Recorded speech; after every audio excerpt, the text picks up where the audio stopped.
Well, welcome and good morning. I'm Doug Schultz. I'm the city manager here with the city of Banning. It's my pleasure to welcome you to the first pavement condition rating workshop. Just seeing if you're paying attention, seeing how awake you are this morning. Actually, we're here for the first Homeless Summit in the Pass area. You are in the right place. Many of you have expressed concerns about homelessness, how it's been impacting your business and other parts of your life. Today we're here offering the opportunity to talk about your concerns, maybe gain some knowledge and understanding about homelessness, and lastly, and hopefully, come up with solutions for what we can do. This is not, I'm going to emphasize, this is not a gripe or complaining session. So please take a minute, remove that from your mind. With that said, I'm going to break script. The people that plan this are going to start panicking. I'm angry. I'm angry when I see shopping carts being pushed down the street. I'm angry about trash in our streets. I'm angry when I see someone sleeping in a public space, when I see needles, when I smell urine or feces in public places. I'm angry because we are the most industrious nation in this world. We're the wealthiest nation in this world, and this should not be happening in our country. We'll do our best to get you out of here on time. So let's get started by introducing our first speaker, Bishop Taylor. The Right Reverend John Harvey Taylor was elected bishop of the Episcopal Diocese of Los Angeles. He presides over Riverside, San Bernardino, Los Angeles, Ventura, and Santa Barbara counties, from Santa Maria to 29 Palms. He is a former chief of staff to former U.S. President Richard Nixon and served as the executive director of the Richard Nixon Library and Birthplace Foundation. Please join me in welcoming Bishop Taylor. Doug, it's a pleasure to be with you. Thank you. Well, the gracious city manager has set an important theme of timekeeping. When I looked at the agenda for today, it actually says John Taylor, invocation, 7:40 a.m. to 8:30 a.m., which is either a really, really long prayer. And as Dean Dunn knows, we have long prayers in us, don't we, Episcopalians? Or it's a normal-sized prayer with an explanation. So I'm going to choose the second option, and not an apology in advance, but a request for indulgence in advance, because this is a unifying civic event, not an explicitly religious event. And although I'm very grateful to the organizers for having invited me, a Christian priest and pastor, it's not a Christian event. But the prayer the Holy Spirit gave me at 4:30 this morning was a Christian prayer.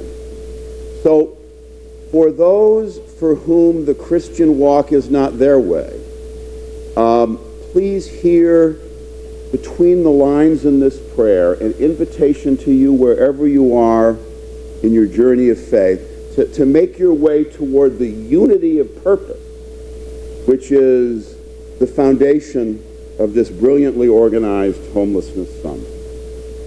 So my opening is the way that people like me smoke out the Lutherans, the Catholics, the Episcopalians, and the Methodists. And not everybody needs to participate in this call and response, but you know who you are if you hear it. The Lord be with you. That was about 35% of you. Gracious God, whose Son had nowhere to lay his head, bless and nurture those who are homeless or housing insecure among us today. Fill all creation with the spirit of welcome and understanding, and sweep away the stumbling blocks of unknowing and judgment, so that In whatever condition our neighbors may find themselves, we will be inspired to make a place. And may the work that is done at this Homelessness Summit today be a sign of your abundant heart. We pray through Jesus Christ our Lord. Amen. So, as the gracious manager said, I am the Episcopal Bishop of all Los Angeles, San Bernardino, Riverside, Ventura, Santa Barbara, and Orange counties. Actually, about half of Riverside. The other half of Riverside, the more easterly half of Riverside, is in a different diocese, the Diocese of San Diego. But we have the city of Riverside, and we have about 200 institutions in all, about 134 churches, about 40 Episcopal schools, and affiliated organizations.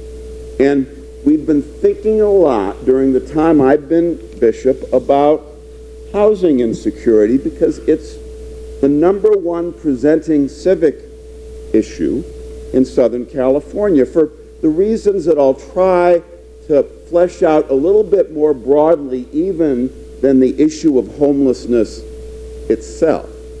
Because all of us have issues in one way or another: the availability of and the cost of housing. This is a unifying issue in which we all have a personal stake as well as a prophetic stake in finding ways to help others.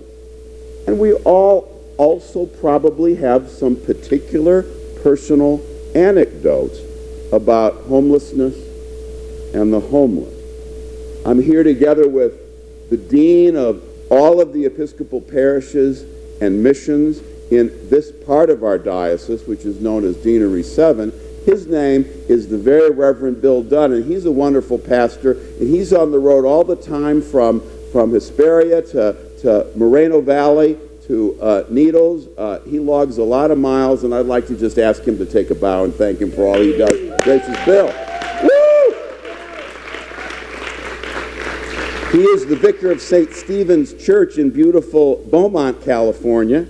And I believe the genesis of the city manager's invitation to me was that when I was last with Bill and his people, I met the amazing Mary Hamlin, who told me about the bridge building work that she does on this issue. She is as I'm sure most of you know, a prison chaplain extraordinaire, and I see her fine hand in some of the architecture of this event. So let's thank Mary for all she does, both here and at... And you'll hear later and have the opportunity to applaud and welcome the Reverend Dr. Mary Christ, who is the pastor in charge, we shall say, of St. Michael's Ministry Center in Riverside, about whom more later, because she is an extraordinary leader in this issue. And she's got some stories, and I've got one. Because for about 12 and a half years, I had a church in Orange County in Rancho Santa Margarita called St. John. And there was a woman named Marjorie who lived on the street. And Marjorie, as some, not all, but as some people in this particular cohort do, Marjorie kind of worked the system. She knew the churches in our neighborhood that would help her when she asked. And she knew that every 6 to 8 months, I was good using the church's money in my discretionary account for a couple of nights in the courtyard by Marriott. So I'd come to work and I'd see Mary sitting on a bench outside my office. And right off the bat, that was a little bit of a difficulty, because St. John's had a school with 500 kids. And security at schools is important. And the homeless make school populations nervous. Maybe they shouldn't, but they do. Parents are entitled to know that their kids are safe from chaos and unexpected events. And so I had to actually say to Mary, I love you, but I'd really like you to only come after 4 o'clock. Because this is a school community.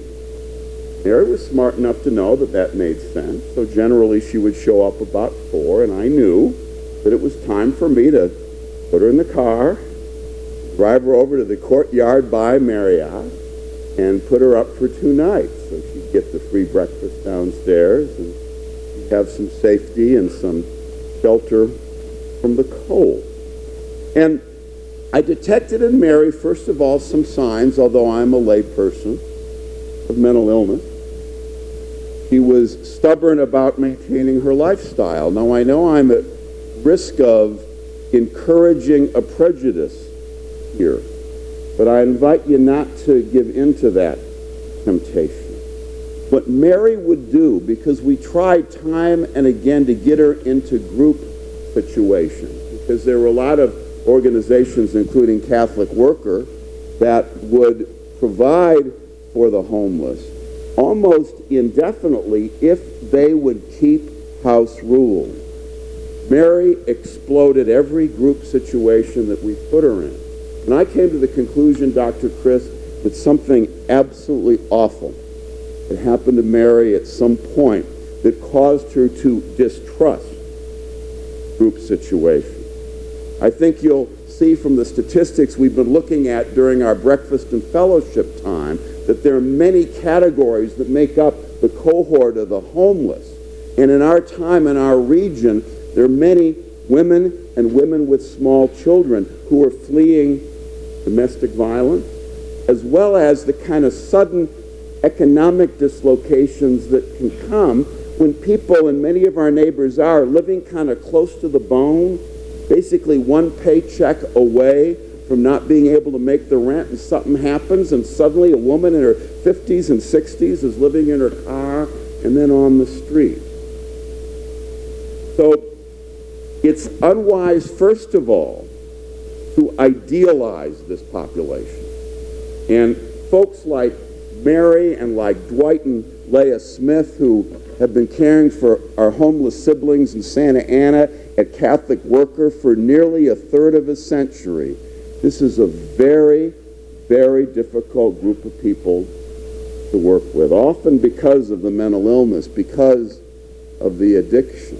It takes people with real commitment to be there for the duration and keep being there, like Mary Chris, like the Smiths at Catholic Worker, like many of you who work with this population, in order to stay the course. Because sometimes you don't hear a thank you. Sometimes your act of kindness isn't reciprocated with an act of trust and generosity. So we have to do the work not to be thanked, but for the sake of doing the work. And also, we can't generalize about this population, including from Marjorie's experience, because she's just one of many. You all have your own story. I will propose just one generalization, and the city manager has alluded to it in his passionate opening remarks. Homelessness is not good for the homeless, and it's not good for our neighborhood. Begin with that. Now, whatever situation these people are addressing, let's take one further step and say that whether it's joblessness, whether it is domestic abuse, whether it's addiction, whether it's mental illness, whatever they are grappling with, just like they won't be able to fix it very effectively if they're hungry, not going to be able to fix it very effectively unless they've got a place to stay at night. Hence, the United Way's current mantra of housing first. To the extent our resources permit, let's find a way to get our siblings a place to lay their heads at night. Then address the problem. Rather than say, well, if they would just take care of X, then it might be easier for them to find a place to stay. Now, as somebody who lives in Pasadena, works downtown, I have a little bit of, shall we say, a coastal perspective on these issues. So I don't want to generalize too much from the west end of the diocese in terms of what you were dealing with in the Inland Empire. Down in Orange County, if you've been following the work of federal Judge Carter, it took a judge to begin to get the cities to think about their responsibilities and opportunities for dealing with the homeless. Cities in Orange County have a tendency to base their policy in trying to get the homeless to go to a neighboring city. They don't do it that way on purpose. It's just kind of the way it worked out. And Judge Carter's kind of swung in and began to call on cities to develop their own individual approaches. In Los Angeles County, it's been a little bit different. Mayor Garcetti and the voters have stepped up to the plate. But the situation remains seemingly intractable. At the beginning of 2018, we were told that there were 53,000 living on the streets in Los Angeles County. At the beginning of this year, the number, in spite of all the expenditure and all of the political rhetoric, had jumped to 59,000, nearly 60,000 souls. And if we want to see an example that Beaumont and Banning and indeed Los Angeles and Orange County probably don't want to follow, in New York City, they've handled the problem with massive public expenditure. Everybody that asks for shelter gets it, either in a homeless shelter or in a kind of a stripped-down hotel room, which is very, very expensive to the city of New York, which, as a former resident back when I was working for the 37th president, even then New York City had an income tax, which I doubt the city manager would like to propose in Banning. So it depends on the city, depends on the region. It is a moral challenge, of course. And we hear a lot of moral exhortation. We should, you should, it's bad that we don't, it's bad that the homeless do. There's an awful lot of judgment that goes with this and any public policy issue. And should works to an extent. Moral exhortation is a good thing when there is a moral value at stake. And Mary will make a persuasive case for the homeless in her word. On the other hand, does anybody feel like they're not doing enough right now? Do any of you think you're not working hard enough? Do any of you think you should pay more taxes? Do any of you think you have a lot more room in your personal budgets for charitable giving? Here you are, giving of your time, making an extraordinary donation of time and attention to deal with an issue, even though I can tell looking at you that you're highly achieving, highly capable, and in some cases, somewhat overextended folk. So if I am going to stand and say, you should, I think your natural response is going to be, John, let me tell you the walk I'm walking. Let me tell you what I'm doing for the people who depend on me now. Don't jump to too many conclusions about what I should do unless you know my walk. So should goes only so far. I would submit to you that homelessness is by and large a relationship challenge and a relationship opportunity. Once I knew Marjorie, I needed to help her. I worry about her still.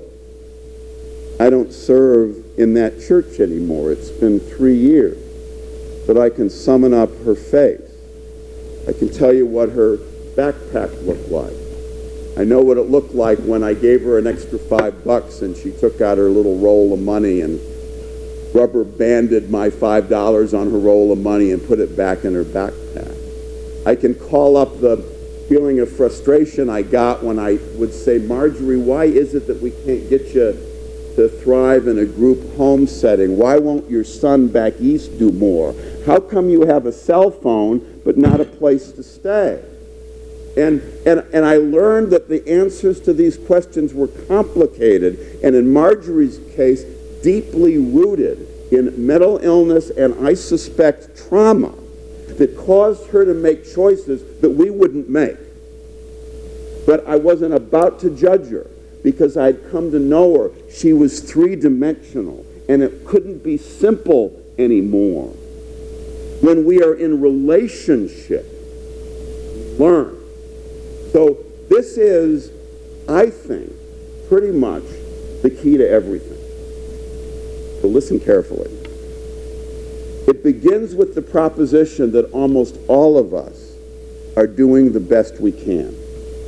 And it's also a matter of faith for me to say that human beings were fashioned by their Creator with an almost infinite capacity to love. And that the reason we have been formed is in order to love and in order to care for the people who depend on us and expressing our love that way. So when human beings born with basic empathy say, tell me about your life, and when we listen, and when we know as a consequence of listening, and when relationships stop being horizontal and become three-dimensional and rich, once we know one another, we begin to love one another. And when we love one another, we become accountable to one another, become responsible for one another. It is inevitable. And you see it talking about the homelessness issue. You can be walking down the street with an 8-year-old, and you see someone who's homeless, and because you already gave $1 to the woman a block before, you don't have $1 left, you begin to walk by, what does the 8-year-old say? Can't we help that woman? Well, I'd like to thank Bishop Taylor, and as a token of our appreciation for his very insightful words, I'd like to present you with this certificate. Thank you very much. I appreciate that. Thank you. So many of the resources are made available to homeless in our community. What I'm planning to do now is take a few minutes to discuss at your table the resources we currently have to meet the needs of homeless. If you have a resource that is not shown on the list that's on your table, please fill out the form that we have on the tables.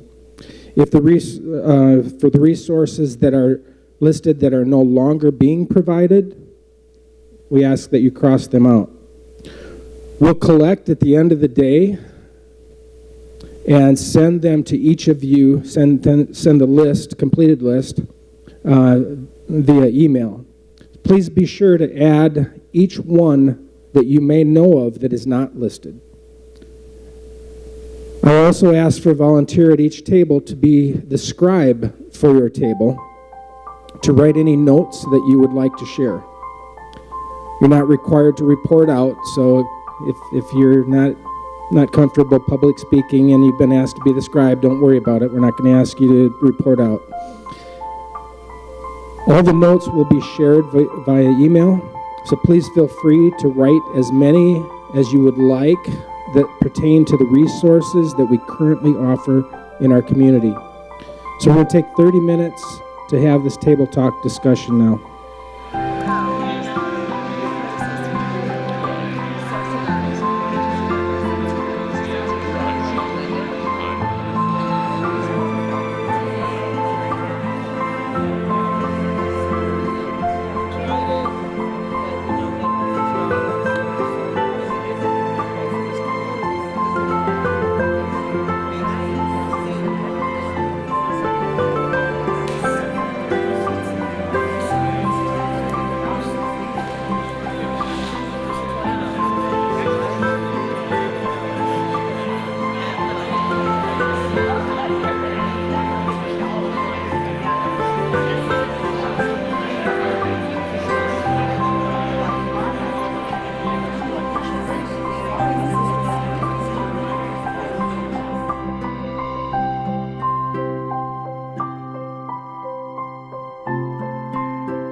So it's time to introduce Dr. Mary Christ, who's recently been appointed the Indigenous Theological Education Coordinator for the Episcopal Church and a member of the presiding bishop's staff. She's the former dean of the Metcalf School of Education and professor in the Online and Professional Studies Division at California Baptist University in Riverside, California. Recently, she introduced a plan to house some of Riverside's homeless. She went into the meeting knowing she had a stiff opposition. Would you like to know what happened? Please help me welcome Dr. Christ.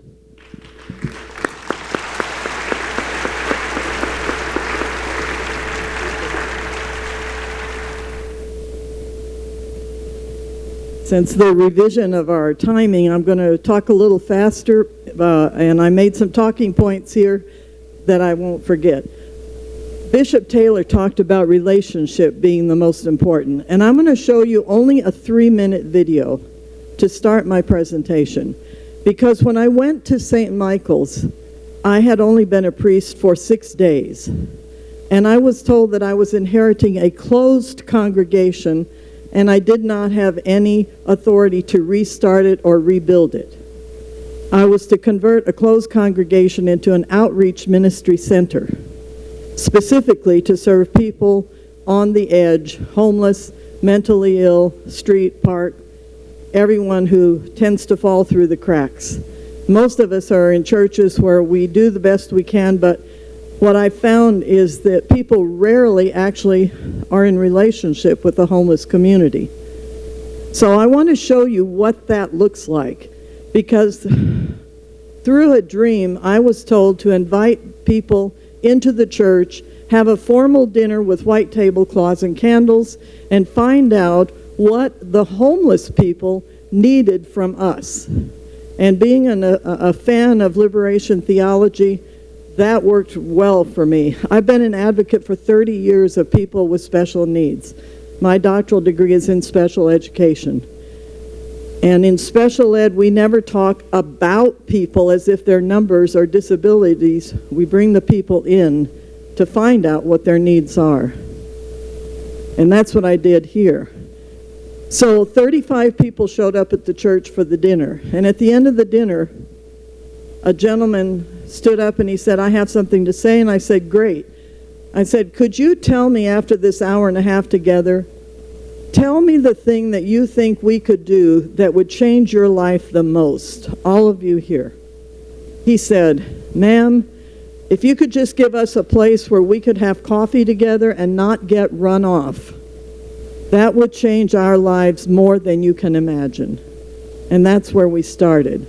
We're 7.5 years later. We worked 4.5 years on the proposal that went to the city council, working with 2 outstanding partners, Mercy House and Community Development Partners, CDP, who have been doing this work for many, many years. Our culminating thing is a 50-apartment, 2-story building that will be built on the grounds of the church, God willing, and the approval of the city council. We're 50% of the way through the process now. They approved with a standing ovation our proposal and awarded us $2 million in GAP funding back in May. GAP funding will be paid back. That's the money you need to get started. We have architectural plans that will go to the city council, to the planning commission in November. If those are approved, and when those are approved, then we go to the city council in February for entitlement of the project. All told, it's an $18 million project. Now, it will house 50 to 70 people will come off the streets with this project. I need you to know my operating budget for St. Michael's Church is $87,000 a year. We are not wealthy. We have no congregation. All of the money that supports our operating budget comes from donations and rental of the property. I gave up my big, beautiful church I rent it to 2 other congregations. I rent the parish hall. We have funerals in the church, help with working with somebody from San Bernardino. And being willing as a priest to get my own ego out of it and focus on the people who really needed the help means that $42,000 a year comes in from rental of that property. I did Easter services at George's Hamburger Drive-In 2 years ago, and 53 people showed up to take Holy Communion. You'll see a picture of it in the 3-minute clip I'm going to show you now. If you look closely, I doubt seriously in this 3-minute clip if you will be able to tell, in most cases, who is homeless and who is a professor at La Sierra or Cal Baptist or UCR, because they all volunteer. I have people from the National Honor Society at Sherman Indian High School who volunteer, because I volunteered there since 1992. On my mother's side, we're Blackfeet Indians from Montana. The Blackfeet paid for my bachelor's degree. So there's a lot of giving back and legacy in my way of being in the world. But the number one thing is get in relationship with the people. And the number 2 thing is get your ego out of it. You have to do that or it won't work. Let me show you the 3 minutes and we'll talk a little bit more, not too much longer.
If you could hold that right there.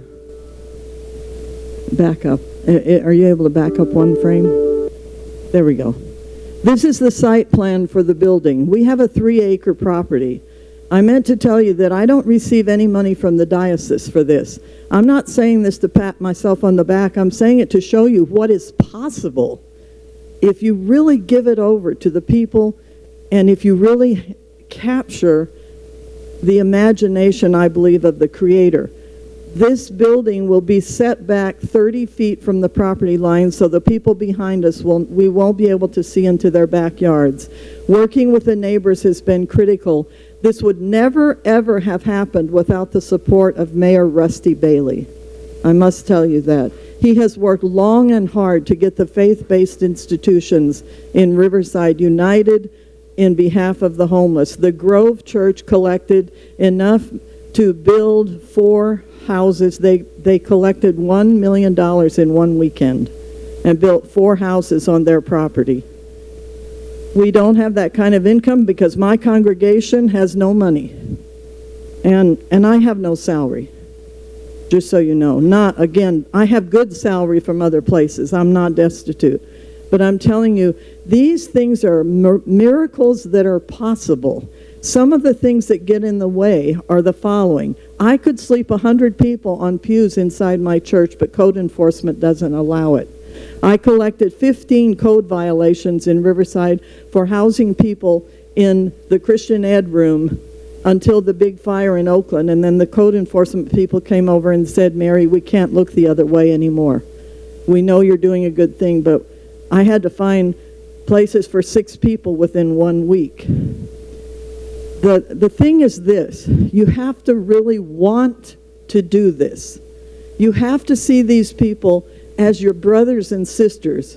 I say my brothers and sisters in Christ. I became a Christian after shopping almost every denomination, every church and path in the world. But, you know, I just couldn't get past Jesus being a real revolutionary about the message of love. That's not restricted to the Christian church. The Buddhists love people. The Muslims love people. I built a house in Mexico with a tripartite group of Jewish people, Muslim people, and Christian people. And you know what? Our kids played together all day long, and we didn't really care about the label because what united us was love. I can't help it. I'm a 60s kid. I can't help it. Love really works. It really, really allows you to do miraculous things. I preached at a church about 6 months ago, not my own since I have church, by the way. I do everything every other priest does. I just do it on Thursday night in the parish hall. And then on Sundays I go around and preach in other people's places. This man and his wife were at the end of the line. He identified himself as a retired Marine, and he stuffed a little wad of paper in my hand when I thought he was just going to shake it and say, nice sermon, sister, like they often do. He said to me, my wife and I are 80 years old, and we've been saving this money for over a year for a church that actually works with homeless people. And I want you to have it because the church I attend does not do that. You take it and do whatever you want with it. I said, thank you so much. God bless you. I'm grateful. And when they left, I opened it up. It was a check for $1,000. Money comes that I don't know it's going to come in. A man that I have never met, I do not know him, he lives in Upland, has started pledging to my church $220 a month. What I'm telling you is if you take a stand to change people's lives by asking them to be on the advisory committee, getting to know them.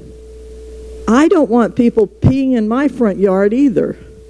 I don't approve of people going over to the park across the street and leaving crap all over the yard. I don't want that, and I won't let it happen on my own church property. So we're really not different. People get frustrated with the homeless, but here's what you may not know.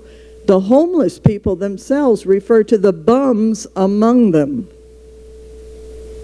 So you got to be careful about painting the whole thing with one brush. There are dangerous people in my neighborhood. They have arrived from LA, And the homeless people are the ones that come and tell me, be careful with these people because they are not good people.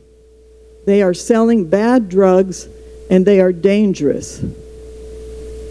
So you see, when the city councilman first came to my church to ask me to shut the feeding program down, he was very upset, and so was I, because somebody had gone over and desecrated the playground across the street. But we're on the same side. And once he and I could yell at each other enough and talk to each other enough, we realized we were on the same side. And he's the one that moved the acceptance of our building project. But it took 4 years of trust building, 4 years of meeting with the neighbors, 4 years of not giving up. Because the 50 to 70 people that will come off into that building, they're in the neighborhood right now. They're on the street right now. They're the ones that ride the bikes at 3 in the morning because they don't have anything to do. So, you know what? All those staff people you saw, and I think I'm just about out of my time, all the staff that you saw working in the kitchen, every single one has a food handler's license. The church pays $35 for them to get it. They have to pass an exam. 90% of the people came to us homeless and addicted. Now they work for us. They work for their peers. They're the best peer counselors you could ever hope to have. And they love what they're doing. Do they get paid? They get paid what we call a stipend. We don't even come close to being able to pay minimum wage, but when people give me money, and they do, then I take that and put it into the stipend pot, and at the end of every 2 weeks, we add up the hours that each person worked, and we divide up the money proportionally. So if somebody worked 100 hours, and we have $100, they're going to get, and somebody else only worked 10 hours, well, the guy with the most hours is going to get the biggest proportion of what we have to give away. A big salary would be $25 a day. They're not working for the money. They're working to rebuild themselves as people. They have purpose now. They don't have to sit in the park and get high.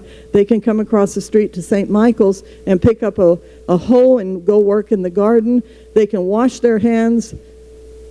They have to be healthy. We have to check health. But they get their food handlers. They can work in the kitchen. They can stock the pantry. Where does food come from? A place called Inland Vineyard Harvest. They are a consortium of evangelical churches in the Corona area, and they go all over Riverside, and they provide the transportation for food that is going to be thrown out by a grocery store. They have volunteers that go and pick up the food and bring it to St. Michael's. Food comes from Pizza Hut, Sprouts, Pavilions. It comes from KFC and on and on. University of California at Riverside Cafeteria. California School for the Deaf.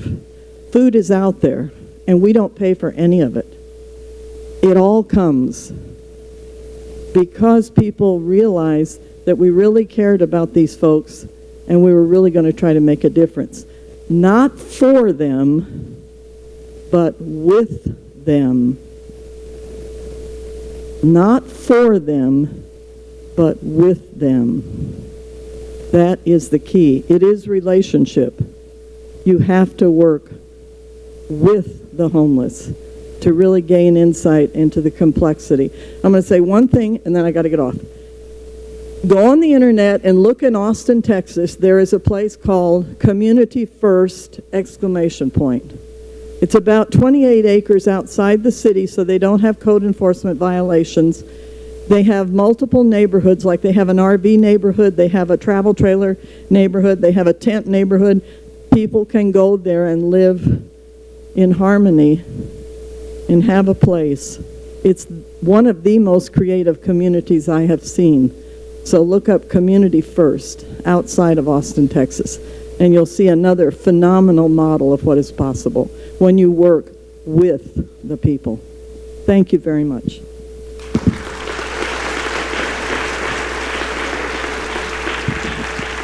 Dr. Chris, thank you very much for sharing your amazing story with us and inspirational message.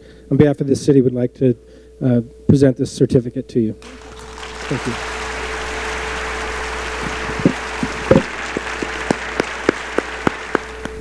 So you've talked about the resources we have to offer in the community.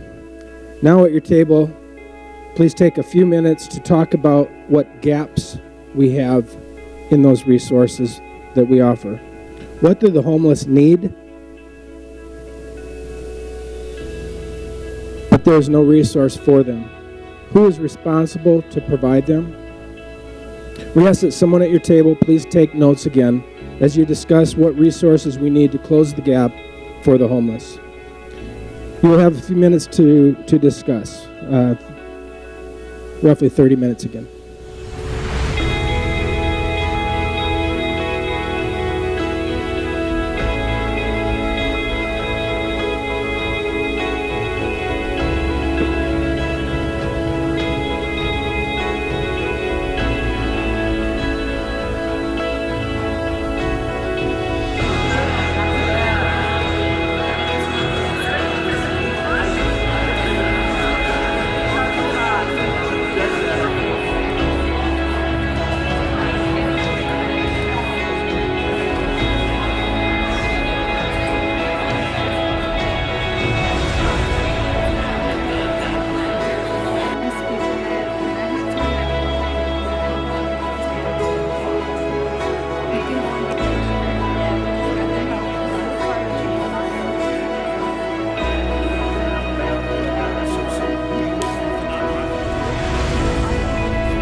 Okay. So if you're like me, you've noticed that there are many gaps in resources. And you may wonder, how are we ever going to move someone out of homelessness to become a productive member of society? How did someone become homeless? What challenges did they face? What challenges do they continue to face? We have the pleasure of having a panel discussion of the challenges faced and overcome by some homeless people. They're accompanied by B.J. Staveness. B.J. is the director of the House of Opportunity and Decision that is located in Cherry Valley. So please join me in welcoming our panel.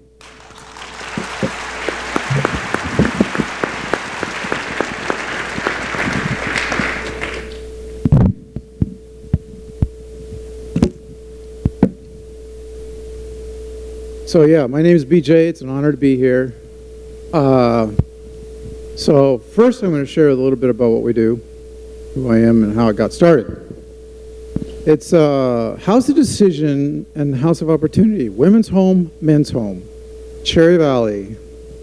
Started it 22 years ago, and we have about 9 acres, 8, 9, 10 buildings. And over the course of those 22 years, we've housed about 4,000, maybe 5,000 people. The average person stays maybe 6 months to a year. We don't keep records because we don't worry about records. So, yeah, this is how it got started. My wife and I moved from Glendora to the Pass area, bought a place in Banning, started a restaurant. 1985. And my goal was always to be somehow involved in helping people, but the restaurant was supposed to be a financial way to get to that way. And so after 10 years, the restaurant did well. And so 85, you go to about 96, we sold it. God put it on my heart, quit feeding people's stomachs, start feeding their souls. And I go, okay, great. So the restaurant's cranking. Sold it, kind of retired. So I'm 38, and I don't know what to do. Well, while I had the restaurant, a man came in, and he goes, BJ, you ought to be helping the women around here. He was helping men. He was housing men and doing a little bit for homeless men. And I go, no, Sammy, no. I almost jumped over the counter and wanted to tear his face off because I wasn't about that. And he said, you got an apartment at your house. You should be doing a women's home up there in Cherry Valley. I go, no, I'm not going to go there. Okay, so we sold the restaurant. And now I got nothing to do. And I go to the mayor of Beaumont, Jan Leisha, and I said, Jan, what's like the biggest problem here in Beaumont? She goes, well, it's the women. We got women that are in a bad way. Maybe they're homeless, or maybe they have a battered. The hospitals are having a tough time. The schools are having a tough time. We got evictions going on. We got the police with the issue. So, BJ, it's women. So I jetted out the door. I did not want to talk about that. And I had no desire to be a part of that. And then God kind of softened my heart. And we actually had a lady come to our house and live in one of our apartments. And she was like one of the worst drug addicts in Cabazon and lived in the Wash with her 2 kids. And she did awesome. And I was thinking, man, this is like, who can't do this? So I met this lady named Bonnie Gerwin, and she owned a Beaumont hotel. Had a hard time selling it, so I asked Bonnie, I said, Bonnie, what about donating the hotel, women's home? She had issues in her family. She went through on her own. She felt the need. So we did that. Took a little bit, but she donated the building. And we turned it into a women's home. 31 rooms, 26 bathrooms. So I jumped into that. I told my wife, you know what? Let's just go down there for 2 weeks, and we'll get it started. We'll get somebody to watch over it, overseer, and I'll get out. So that never happened. We went down there, but it was 8 years.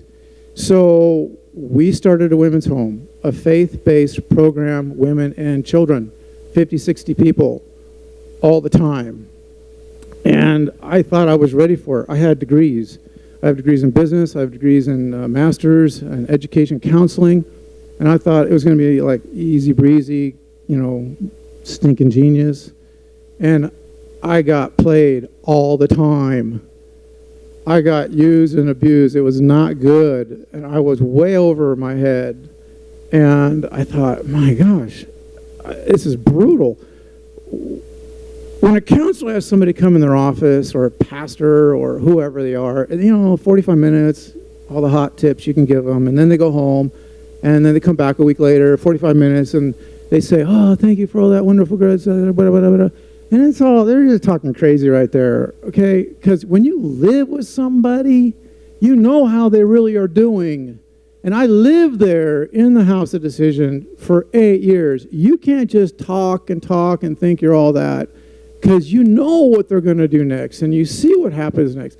All my answers were just like, I was lost. So I had to learn the hard way, and it took me a long time. And I had a lot of help. I had people that would come alongside. And so for many, many years, I learned how to encourage people, how to help them grow in their lives. And our main focus is this. We are about changing character far more than changing their living status. I mean, roofs are important, food's important, everything is important. Education is important, career is important, finances are important, court issues are important, DMV is important, everything is important, and we focus on all that. But the first thing we do, and the most important thing we do, is we deal with their character. Because if you don't get that squared away, then it's going to come back and bite you. No matter how much you do for a person, if they got issues in their lives, that's going to come back and get them and destroy their life again if you help them in every other way. So we focus on what God wants us to do with our lives and building our character and being loving. And so the first thing is that I have to be loving. I have to be the person who's willing to love and be concerned and be caring and do for somebody with no return address attached. In other words, I have to show them God's character first. I have found that I can give them all the hot tips ever, and if I don't care about them, they don't have the hope. They do not believe in themselves. They've been so beat down, tore up, fail, told so, used and abused, that they will not get up and get it handled unless somebody's going to come alongside them and say, let's do this together. I'm with you, and I don't care how much pushback, I'm with you. So that's hard. That's not about money now. You can have millions of dollars and not have that. So that kind of love has to be a God love. You have to have that implanted from a source not of your own. And that's what we require. That's what we have to have in ourselves, and that's what we expect of others. And so we grow there. And in that love, you grow to be honest. You grow to be self-controlled. You grow to not to be emotion-driven, impulse-driven. You grow to be patient with people and forgiving. A lot of it has to do with forgiveness. So once they grow in that new life and what God wants them to be, they're able to handle typically what brought them into their homelessness. And even if they didn't have that, say they're mostly a victim and not any part of it, not willful much at all, everybody has weaknesses and everybody has strengths. So we're after growing in our weaknesses and in our strengths, but we're after what God can do through us and to us to help other people in their weaknesses. So that's what we do. That's our focus. And we approach every aspect of a person's life. So again, we have these buildings in Cherry Valley, on Cherry Valley Boulevard. We have 9 acres, about 150 trees, 10 buildings, and we house 40, 50, 60 people all the time. So the common question I get is, well, how do you support the place? Well, this is it. When we started, it was just for women and children, and a lot of them are battered. And so they're going back to that man because he can support them. And I mean, it could even just be a garage, but he's still supporting them. And I thought, that's just no bueno. How can I go and bug people about help, support? If I'm telling her, you got to learn to let God carry you. You got to obey God. You got to do what God, and let God make it happen. If I don't model that, then how am I expecting other people to model that? So we don't solicit. We don't ask for support. That's just us. We don't do anything. We don't sell anything. We don't do car washes. We don't have letters. We don't have banquets. We don't do anything to raise support. Sometimes the people that live there are able to give us something. Probably 20% of what we need comes from the people that live there. The rest of it is just donations, unsolicited donations. And that's how we survive for 22 years. And we've never had a late payment. So that's how we go. No one is paid, and we have a very low nut to crack. So for 50, 60 people, it usually costs me about $6,000 a month. So when you figure, it's about $100 a person a month. That's what it costs to run. And that's everything. That's every little bill. And so that's how we meet our financial needs. We just trust God, and He has always met our needs. In fact, we're ready to, I would love to bump up. For the first time in 22 years, I think I am ready to start another program. We can double down and do another ranch. I have enough leadership, enough management. You can't grow any faster than you can manage. So I have those people. And we could actually start a new ranch. We're looking, as we speak, we're looking to have another place. And God willing, we'll have another one. And have another 30, 40, 50 people. See what happens. So the other thing we have here is I brought a bunch of guests, people from the ranch. So scattered amongst yourselves, would you all stand up, please? These are men and women that live on the ranch. All right. So we're just going to have them chat for a minute. We're going to go real quick around the room. This is Jacques, by the way. Jacques, he doesn't live on the ranch, but he, if you really want to know where the homeless people are in Beaumont, Banning, Cherry Valley, that's the guy to ask. He has been doing that kind of work for a long time, and he meets them out where they're at. So that's your guy, if you want to talk to him about serious finding your people. So first off, come to this character right here named Gabe. So Gabe, I'm going to ask you 2 questions, as everybody. What brought you into homelessness? Drug addiction. When I was in high school, I started a recreational marijuana habit, and it escalated to pills over the next couple of years. And by the age of 20, I was doing really good. I was killing it. I was making $30 an hour doing construction. I was renting out a 3-bedroom house, and I met a beautiful girl, and I wanted to do anything to please her, and she used heroin and meth, and I started dabbling in that. And within 2 years, I was homeless and living behind a church and addicted to drugs. You were living behind what? A church. A church. Yes. Yeah. Okay, so then what is bringing you out of homelessness? Well, for the 3 months I lived behind that church, a woman in her late 80s named Fran developed a friendship with me. And she started telling me about Jesus.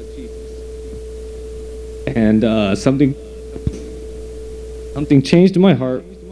And so I called upon the Lord. And within the week, I was in a program. And so over the last 16 months, I've been in 4 different programs run and funded by faithful Christian men and women. And so that's what's bringing me out. Amen. All right. All right. Give your microphone to Jane. So this is Jane. Jane, what brought you into homelessness? Domestic violence.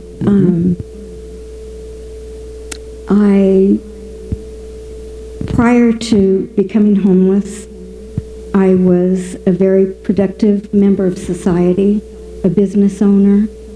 I owned apartments, beautiful homes.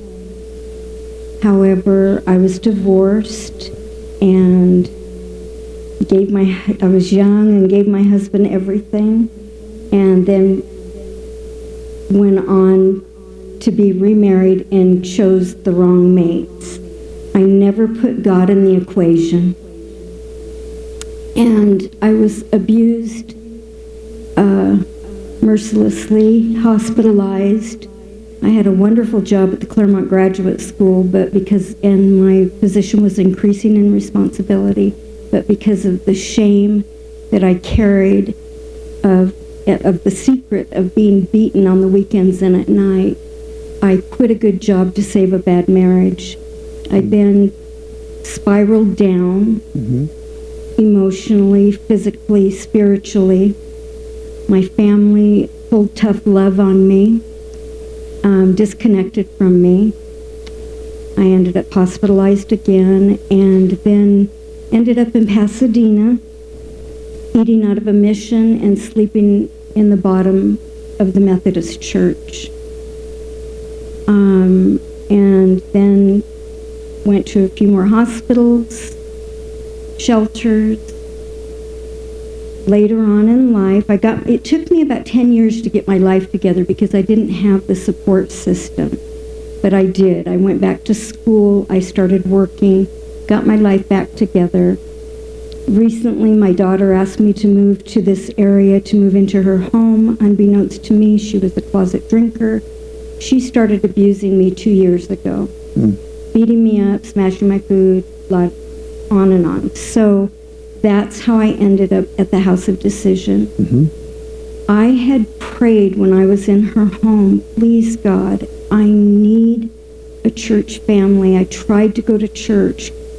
You can't go to church and have a happy face when you've been beaten or abused all night long. And I needed friends. I didn't know anyone. So since coming to the House of Decision, I've had the opportunity to become one with God. I've established friendships. I've learned a lot about the Bible. I've been able to evaluate my life, set healthy boundaries, work on my finances. I'm now looking for a home to buy. And hopefully, I've worked for United Way in the past. I've done a lot of charitable work. I would love to start volunteering in the community again. So that's what my plan is. All right. Thank you, Jane. Go back. Okay. All right, Wendy, Run with the question of what led me to homelessness. what brought you into homelessness? Domestic violence, an abusive relationship for 4 years. And I would say past conviction, because once I left the relationship, there is no homes for felons. So I have struggled for the last 3 years in and out of shelters, in and out of temporary housing with my 3 kids until I found this program in Tennessee. And I was blessed with a church that believed in me enough that they funded my family to move out here for the House of Decision. And since being here, I have definitely worked on my character in a lot of good ways. It takes tearing someone completely away from themselves and completely down of what they thought they had going for them to realize that they did indeed need to work on their relationship with God. And in doing that, I have been able to establish friends. I have been able to focus more on getting myself out of the debts that I've accumulated in these last 4 years. I'm working on getting back into school, and I will be starting a new job here soon. Awesome. Thank you, Wendy.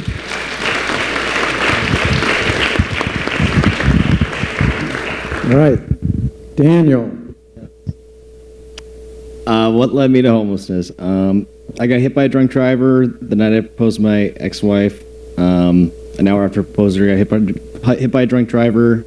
Got on Vicodin that night. Just 3 months later, into Percocet, and then over time, 5 years after that, as my doctor took me off all the medication at once and started doing heroin. And then to work 2 jobs, I had to start doing meth to be able to actually get to work on time and take care of my son. And it's just, yeah. And I just got to a point where I was lowering my self-worth by stealing things from stores to be able to provide for my habit and hurting my family by going through this addiction. So I felt like, why would I get myself clean when I'm not worth even staying alive? And it kept on spiraling down for a while. And what's helping me now is being at the House of House of Opportunity, which is the one side. Just you and other people that are there, Joe, handling me as an individual, not just handling us all the same, looking at what's really going on in my heart, helping me face the things that have been going on in my life for 32 years, and to help me face those things alongside me to figure out what's the real issue in my heart. I'm not just another homeless person or someone that is just a drug addict. You're helping me figure out individually what's going on with me and helping me out of those situations. So, All right. Thank you, Daniel. This is okay. So this is a celebrity here for Beaumont Banning. This gentleman's name is Carl, and he's actually the only guy invited to come from the ranch at first. I thought Carl's going to come because he's got history right here. Talk to us, Carl. My name is Carl Hamilton. I'm from Chicago, Illinois. I was born and raised, and the reason why I came to California is for a female. And I've been homeless for 6 months, living on the streets of Banning, sleeping at the bus stop every single night, going to Starbucks, and Starbucks is my family. I met a couple officers there, and they welcomed me home.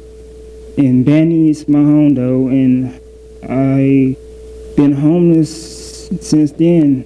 Since I came to House of Opportunity, they changed my life. That's my family, BJ. I thank you. I thank Joe. I thank everybody for sticking right there by my side, because my family put me down, and I got separated from my wife and stuff, and she went on living her own life with my 3 kids and stuff. So that's it. All right, bro. Thank you. Lisa? Hi, I'm Lisa. I've been at the House of Decision for, will be 3 years in January, so almost 3 years.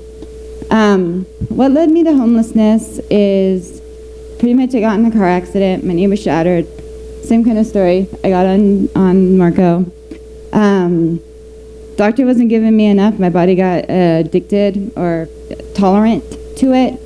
So I thought that I can outsmart people and send my records through different doctors you used to be able to get in different states. So I was able to get like 4 or 5 narco prescriptions every month from different states, never got flagged. FedEx was my drug dealer. And then they put a lot of higher, they zone narco in a class C2 drug rather than the C3. It got a lot harder to get, so I was forced to try to get on the street, which made me use all my money. Lost my house and thought, oh, that's okay, I'll go in the shelter, you know, no big deal. And I was forced to give up the fact that I couldn't buy it on the street. It was too expensive, so I had to get on a county methadone program to deal with the opiate addiction. And then the shelters wouldn't allow you to be there on methadone because they drug tested you. And I had 2 kids, one with a medical issue who was about 6 and Aiden was 5. And so it was me and my 2 kids. And when people see a homeless person on the street with a dog, sometimes they'll feel sympathy and they'll give them $5 or whatnot or buy him food. People see a woman on the street with a 5 and a 4-year-old, they're calling cops. They're calling CPS. They don't feel sorry anymore. I mean, I was told on a daily basis, you know, what a piece of junk I was and how sorry people felt for my kids. And so I had to hide it. At the threat of, police officers told me, if we see you again, we're taking your kids, which caused a whole bunch of mistrust and anger and hurt with my kids, you know, because they were scared. Got to the point where I was arrested for child endangerment, went to jail, got off all of the drugs, or got off the methadone, but I was at the point where I had no hope. Society told me I was a failure. My kids told me I was a failure. I was a failure. I could see that. And I lost my kids, went to jail, got out, and very soon after I came to House of Decision, I discovered hope again. I discovered I'm the same person I was back then. I'm in school now. I'm going to be graduating with my bachelor's degree. It was very soon. I have a car now. You know, I have the ability now to take care of me and my kids. See, when you're in a homeless situation, you can't think about getting a car. I had $12,000 of dental work I had to get done and was embarrassed about my appearance. You can't even think about dental work. You know, that's like, what? You don't think about things like that. You fall so far down that you just realize there is no hope. So we either die wanting something different or just accept it and don't care. And that's kind of where the point I got, don't care. Mm-hmm. Well, anyway, so I have a car, my kids are doing awesome. They're 11 and 12 now. It's funny because it's like the police don't even look at me anymore. I'll be walking down the street and they won't even look at me. And I was like, come on now, you know, can I show off I'm doing good? You guys don't even care anymore, you know? So it's a whole different thing. You know, I'm actually one of the leaderships. And because I went through so much, I can actually help people with CPS. I can help people with probation. I can help people. And let me tell you something about this county, because I am getting my degree in with the emphasis on addictive behavior and institutionalized behavior to help people. When they ask me to put, my assignments now are put a plan together to help people getting out of prison, to help people form a resource list. And let me tell you, we don't have a resource list in Riverside County. I'm looking at all these other programs, mentoring and everything else, all these other things that other cities, other states offer. We have nothing. So that's it. Hey, Lisa. Right behind you, another Lisa. They have exactly the same name, Lisa Foster. Hi, good morning. Yeah, Hi, so how I came into homelessness? yeah. Okay, so I've been homeless for about 2.5 years. Uh-huh. My sister died of a brain aneurysm about 11 years ago, and my brother was shot and killed by Indio Police Department about 4 years ago. And just 2 years ago, my mom died of stage 4 cancer. So once she died, I had nowhere to go. Uh-huh. So me and my kids, we moved into an abandoned house, and I tried to make that my home, which didn't work because we had no water. And every day, just like Lisa said, every day was just a struggle with just surviving. Every day was a survival, just getting food and bathing and just having water, you know, it was survival, you know. So that didn't last very long. And so I went into a shelter and just basically went further into addiction, and the guilt and shame kept me in addiction for a while. So I went from shelter to shelter. Mm-hmm. I lost custody of my kids. Mm-hmm. But today I have my daughter. I have my kids today. I'm working. I have a job today. Being at the House of Opportunity has given me the decision, has given me the opportunities to be a better person. They showed me how to live. They showed me how to be closer to God and have faith in God. I've learned so much. I've suffered from mental health issues also, but today is a different story. Mm-hmm. I'm so happy. I'm so grateful to be working and just be a part of this, what's going on. I totally agree with Lisa. There's no programs out there for after House of Opportunity. Like once we've come there and they teach us and they give us and they show us, where do we go? Like, I want to be a productive member of society. You know, I want to live, I want to move on and continue in the great path that I'm going. Okay. But there's no programs out there. And BJ can't do it all himself. You know, that place is wonderful, and that's good that he's going to open another place. But we need more. I think we need more. Thank you, Lisa. Lisa, she just got off work. Yes. She just left work right now. Yes. She's working in a hotel right here. Yes, the Hampton Inn. And so yes. She's all about it. Yes. Right behind Lisa, that character, that big guy right behind Lisa. He just got off work. Yeah. Good morning, everybody. So my name's Victor. Knowing I was going to speak here a little bit, I questioned myself. Victor, this is 1 minute. Yeah. Words that came to my mind, like decisions and commitment. I made some really bad decisions a few years ago.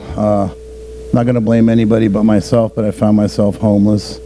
And recognizing my situation and not wanting to be a failure, I talked to the only guy I could think of talking to, and that was God. And then he asked me to look at the guy in the mirror. And man, did I have some reflecting to do. And I changed the way I was thinking, made different choices. I ended up going to Teen Challenge, if anybody here knows what that is. But arriving at the House of Opportunity, that's a place where it really changed my life and made me just recognize that I need to push forward. I'm 59 years old. What am I doing, you know? I stand on one verse in the Bible. It's John 10:10, that a thief comes only steal, kill, and destroy, but he has come to give me life and life abundantly. I lean on that. I stand on that. And the best is yet to come as far as I'm concerned. I'm working. Family loves who I am now. They didn't like me very much a few years ago. And I've been restored. Yeah. Amen. It's a good thing. So Victor works at Home Depot. And Victor worked early this morning at Home Depot. So he's back in the run. So here we go. Keep moving around the side here real quick. Rita. Hi, BJ. Hi. I can keep it real quick because there's a lot of stuff to condense, and it's not so easily condensed. Talk in the mic. It's not so easily condensed. But basically, I was laid off from my job in 2009, and they actually eliminated total classes of workers. And so I lasted about 3 years because it was a good company. They gave lots of severance pay, and I had my 401k. I lasted about 3 years till 2012, when I couldn't pay rent anymore. So at that time, I went to the Salvation Army, which was a good place in San Bernardino. And when I had to leave there, I moved in with my sister for a little while.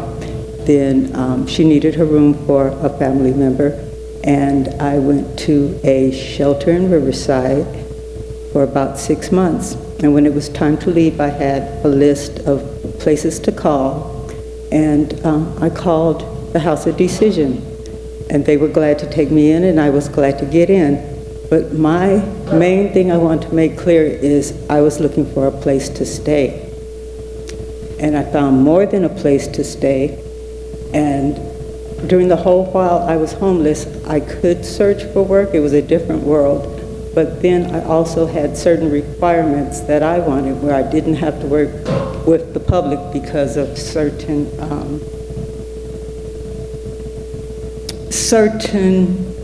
fears of being offended, you might say. So what I want to say about the House of Decision is I learned to rise above. And it's a challenge, but you learn to know that there's someone who's with you if you just remember he's there. And I'm very glad to have been here. Thank you. Thank you. One up here. James? Big James. Okay, so what led me to homelessness? Actually, I was in and out of jail a lot of my early 20s all the way up to my 30s. And I made a lot of bad choices due to my addiction of alcohol. And not only alcohol, I'd smoke weed and do any drugs actually I could get a hold of. And then decisions led me to prison. And I just got out of prison about 4 months ago. But while I was in prison, I knew I needed to make a change. Something had to give. Do I go back to what I know? Or do I try to better myself? I was bettering myself in prison. I was going to college for just general business because I didn't really know what to do. And I just got out about 4 months ago, so I'm in the process of enrolling back into college so I can finish my degree. And looking for work. And the House of Opportunity came up. And I talked to Joe when I was in prison because one of the overseers, he came to the prison I was at and told me about the House of Opportunity and was talking to me about it, and I told him I need a new way of thinking. And so we kept in contact, and I got out early. I got about 6 months early because the propositions that happened. I was able to reduce my sentence by bettering myself. And so that's what I'm here now. And then how are you getting out of homelessness? You're going to school. Going to school. You're changing your attitude about things. Yes. All right. You quit all the addictions. Yes. I don't have a desire. You have absolutely no desire to go back to it. None I don't know. I heard you say that. Yeah. All right. Thank you, brother. Rachel. What brought me to homelessness was abusive relationship. Married, stay-at-home mom for 13 years, and we lived in a company home, and he was able to legally evict me from our family home. And my kids came with me, of course. We went from shelter to shelter, and sometimes just living in my car with the kids, because shelters couldn't take 3 people. They didn't have rooms for us. And, with I was up in Lancaster, out in LA, out in Yucca Valley, and finally the courts awarded my kids back to my ex, and I'm fighting to get them back, and I am back in school and going back to college and finishing my degree, and it wouldn't have been possible for me without the House of Decision. And I'm very grateful and thankful, and I feel very blessed that there was a place that could take me in to help me put into place ways to get my kids back and to, through no fault of my own, of becoming homeless. Thank you, Rachel. All right. So, this is the deal. They weren't to advertise House of Decision. That was not the ticket at all. That was, and I don't know, but the reason for all that was this. Some of you have been sitting next to some of my people, my familia, and you had no idea where they came from. So some of those people ate out of trash cans. Some of those people live behind the dumpster. Some of them live behind the AM/PM where they got the free food when it expired. Some of them lived on benches, and some of them lived in their cars. And you would never have guessed that. Some of them own their own home in Hawaii. You heard Jane say she owned apartment buildings. She was quite well to do. So you would never expect that. When you see a homeless person and you walk by that person, these are those people.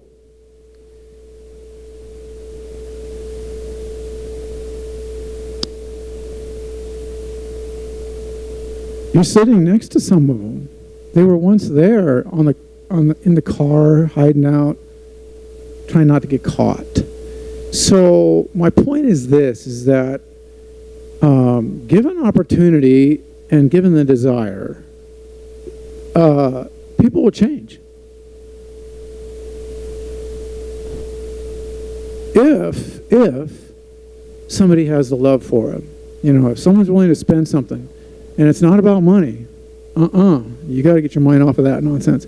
It's about whether or not you're willing to spend some love, care about somebody more than your bad self.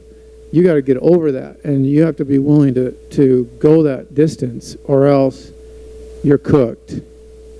We call it loving with no return address attached. If you can do that, to love does not seek its own. If you're willing to go there, then people will change. You give them hope and opportunity. So that was the point of having my people peppered amongst yourselves. And I got 20, 30 more. And there's a whole bunch more that have graduated, blessed out. And they're out and about and they're working and they're going to college and they're doing their thing. So they're not here. So I just want you to know that. When the next time you see a person, maybe that's the same person like the person that sat next to you today. And to take an interest in them. See if there is a way to minister in their lives, if possible. And if God puts it on your heart to get involved in this kind of a thing, I am happy to come alongside you. Or if you want to come alongside us, I'm happy for you to come alongside us. If we're kindred-hearted, I'm all about it. And so that's how I perceive people dealing with homelessness. So I'm about all of it. And I'm encouraged by, Jacques, the guy that was on the microphone here, and Steve, the guy on the microphone. They minister homeless people with food, just handing out sandwiches and water and this and that. And there's another group that does showers. I'm all about it. Any which way you want to do it, that's all good. If you want to house them, it's a commitment, okay? And it gets to be pretty costly on how much you're going to spend some love. So if that's the direction you're headed, we'll hang out and talk. I'll be here for a minute. Or you can look us up. We're houseofdecision.com, and you can get a hold of us that way. I got some brochures in a brown box back there, so you're welcome to grab a few. In that brown box is also a book that we often go through. If you want to grab a book, they're free. Well, they're 15 minutes. If you're willing to do that, then it's free. So there's brochures and books in that box, and you're welcome to them. And people often ask me what my success rate is. I have no idea, because my success rate really isn't about what you're thinking, like how well do they do, how many people. I don't know what my success rate is in that regard. I know what my success rate is, and my success rate is based on whether or not I'm caring about other people and whether or not I'm doing all that I can to help them, really, truly doing my part. So at the end of the day, when my head hits a pillow, it's this person just started college, and this person just got prayer classes, and this person got a car. That's awesome, awesome. I don't get credit for that, okay? And this person went sideways, and this person committed suicide. That never happened on the campus, but one of our guys did not long ago that wants to live there. He was an armored truck driver. He had his own, all that. He had a heart problem. He lost his job. Slept next to the hospital in Riverside, Kaiser, under a pepper tree, the whole living on the down low. And the hospital calls me and says, we got a guy, comes up. He does awesome. He does wonderful. But then about 4 years after he left the ranch, I don't know, something happened. I don't take credit for that. I don't take blame for that, because I cannot make people make decisions. I can only present them with opportunity to make decisions. So my success rate is, am I doing all God's called me to do? And so is yours. So that's my encouragement to you today. One, I didn't want to do this. I fought it, but God opened the doors. Two, a lady named Bonnie Gerwin, who was diabetes, not long to live, donated something big. She has got 4,000 to 5,000 people credited to her. And three, I don't know why I'm counting. I have no reason to be counting. I just want to encourage you, if you want to chat, I'll be available. And so will my people. You can ask them all the brutal questions you want. We have nothing to hide. All right? God bless y'all.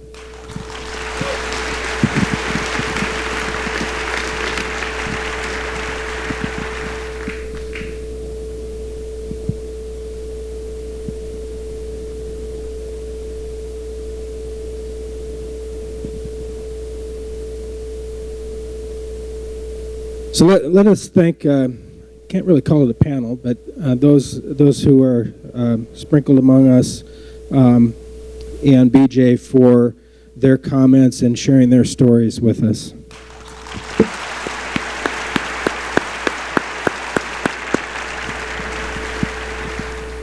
It's very, very inspirational to hear the stories, and educational, because many of us have kind of a stereotypical idea of why someone is homeless or what a homeless person is.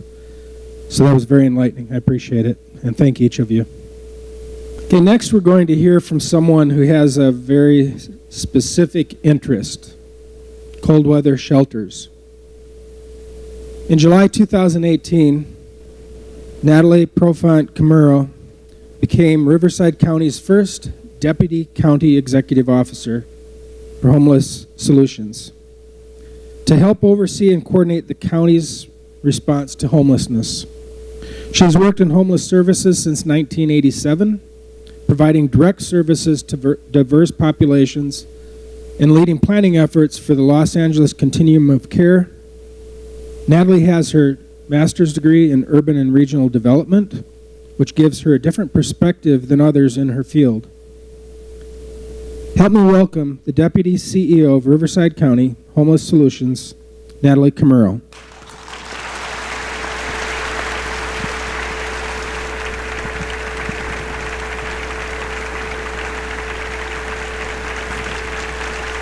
Well, good morning.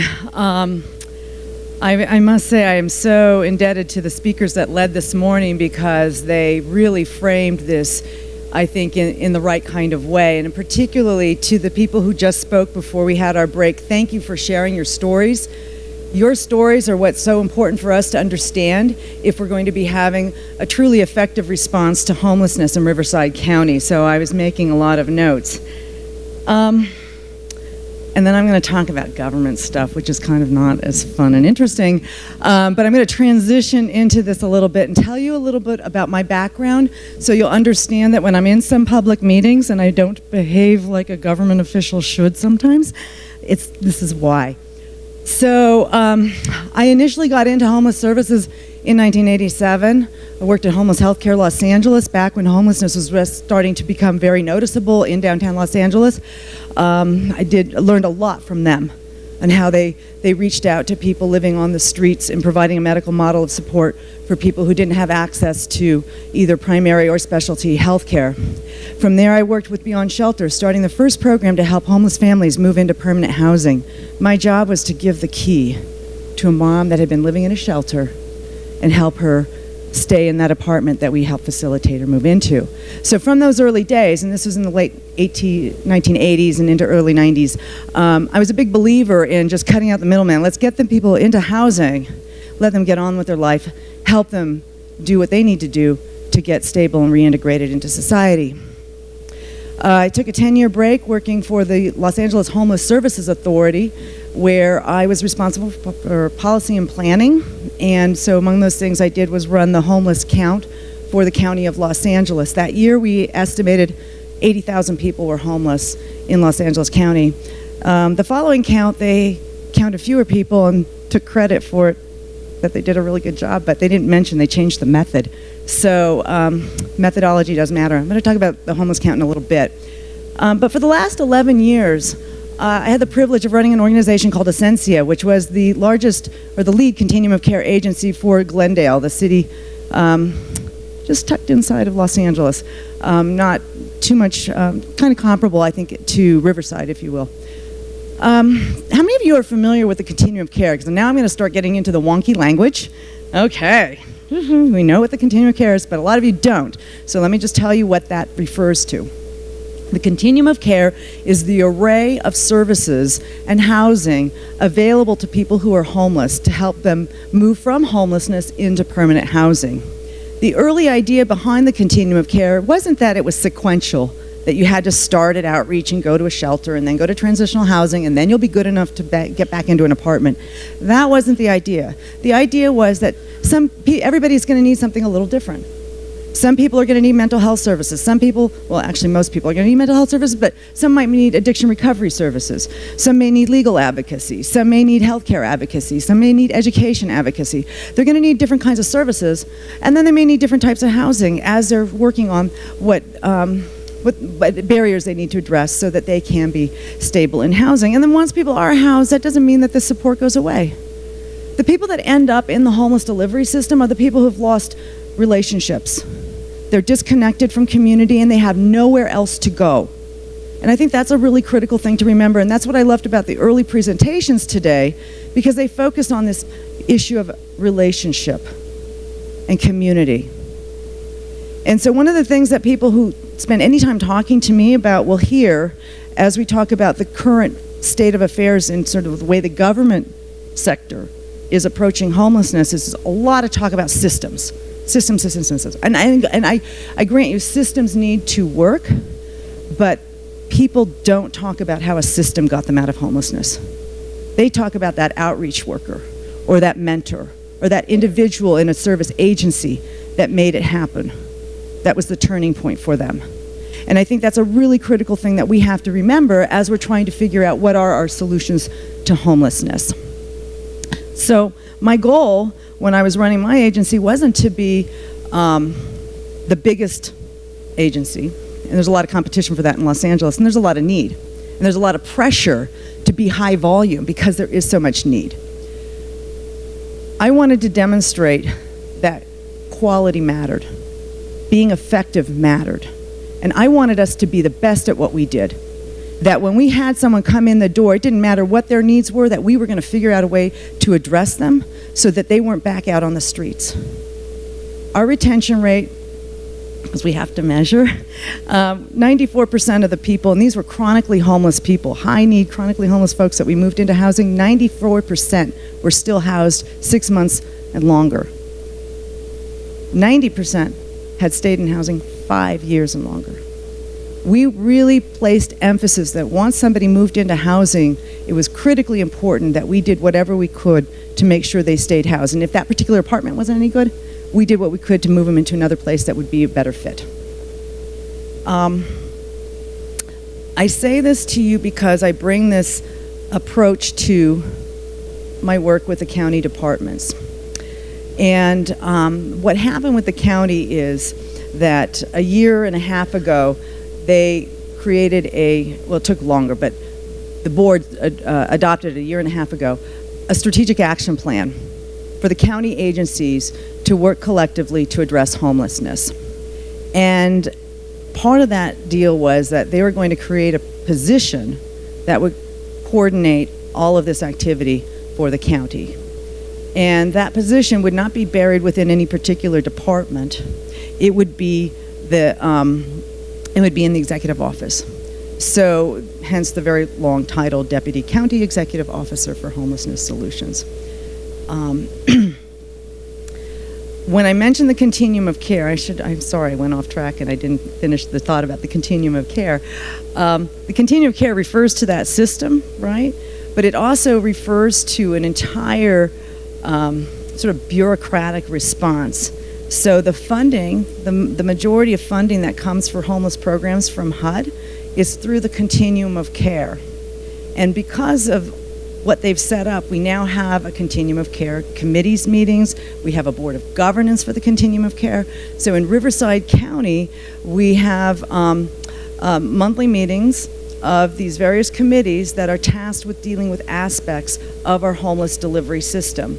The continuum of care is tasked with identifying the gaps in our services and for prioritizing what agencies get funded. So if you're interested in accessing any kind of money for homeless services, and now the state has also sort of piggybacked onto this structure, you need to be part of the continuum of care. So our website is not beautiful. It's kind of a beast, but all the information's there. So if you go to the Department of Public, if you just Google Department of Public Social Services for Riverside County Continuum of Care, it'll take you to that page. There's information on how to become a member, and there's a schedule of the different meetings. And for those of you in Banning, the meetings are here. Most of the Continuum of Care meetings are either in the council chambers or they're in the DPSS offices in the community. So you kind of don't have an excuse for distance. So I do want to encourage you to look into that, join the Continuum of Care, and then and start to come to those meetings, because there's a lot of inside baseball in the homeless service world these days, and you won't be able to understand it unless you start to get into the meetings and participate. So when I got this job last July, I think people thought I was going to run the Continuum of Care. And I'm not the person running the Continuum of Care. The Department of Public Social Services administers it, but it's really the community of providers that provide the governance to the Continuum of Care. So that's an important thing. It's called the Riverside County Continuum of Care because of the geography. It is a county-wide reach of this system. However, my role, I do see, is supporting this work and advancing our development of our Continuum of Care system. So one of the things I'm doing in our office is having an intern map out all these services. So I love that you have this roster here, because my goal is that we're going to have, we can show geographically where are all the shelter beds in Riverside County. So little hint, a couple of the biggest ones are like really close to each other. They're in Indio. And then we've got, another 7,200 square miles of county where we need a little more bed coverage. So my aim there is to see that we can visually see, okay, where are these beds? Who are they serving? Who can get access to those services? And what do we need to be doing to fill in those gaps? The county identified a number of different strategies, and of course some of them are no-brainers, that we want to build more affordable housing in the county. We're working on a number of projects. Some of you are familiar with No Place Like Home. No Place Like Home, funding for housing for people with chronic mental illness. Our county got the most number of awards in the last round. So we're really excited about seeing more units of housing. Yes, good for, and the county can't take credit. It's really the developers that stepped up to do it, but we're really excited to have them as partners. But when I looked at this plan, I thought, I could spend my time kind of going through the checklist of, okay, we did this on this plan, we had X number of meetings for this, or I just take one challenge and let's hone in on fix that. And because I was new to Riverside County, I spent my first couple of months just going around and listening and hearing what people had to say, what their issues were. I kind of started to feel like a therapist. There's amazing stories to hear out there. But what was really clear to me is the challenge of homeless encampments was affecting a lot of different people. Our board offices were getting phone calls from residents complaining about homeless encampments. Our flood control channel people were sort of overwhelmed and facing increasing pressure over water quality. Our parks rangers similarly feeling, like, hey, I didn't sign up to do this. I wanted to be a ranger. And then our behavioral health teams are doing the best they can, but they weren't really coordinated. So last January, I convened a meeting of of departments that had something to do with homelessness. And at that first meeting, we had 17 different county departments. 17 county departments have something to do with homeless encampments. And actually it's up to 20 because I forgot public defender and I forgot county council. No, I forgot the district attorney. But we had like animal services and veteran services. We have public health and behavioral health. I can go through the list, but you get the idea. So what we wanted to do is figure out a coordinated mechanism for addressing these encampments, and then also figuring out a way to do this response so we weren't moving people from one place to another. So a classic example is in Lake Elsinore. Lake Elsinore would do an encampment enforcement, and then the people would just go over here, and they're in Lakeland Village. And then we do an enforcement in Lakeland Village, and they'd move over to Lake Elsinore. And it's the same sheriffs working with this population. So it got to be kind of frustrating. It's like we're not closing the loop here. And the folks aren't getting help. And the neighborhoods are feeling besieged. So we need to figure out a different response. And so what I wanted to do is share with you, I have some slides to illustrate something that we're working on as a piece of this. So part of it is building the relationships and breaking down the silos between the departments. And so those meetings are part of that working together. But the other part is how do we leverage technology to make this work? How many of you did the homeless count? Oh, you got to sign up for the homeless count. It's really cool. We use an app. We have a phone app. It's awesome. And that technology that we use for that app to count is the same technology that we can use to track where homeless people are and to track where those homeless encampments are. So we began a process, next slide please. We began a process of sort of identifying how we might make that work. Now this is Whole Lake. This is actually from when I went to do the homeless count. I was assigned to Whole Lake, which is in the city of Riverside near Van Buren and Arlington. And at that time there's an estimated 40 to 80 people estimated, but that was not what's counted in our point in time count. That's another problem for another day.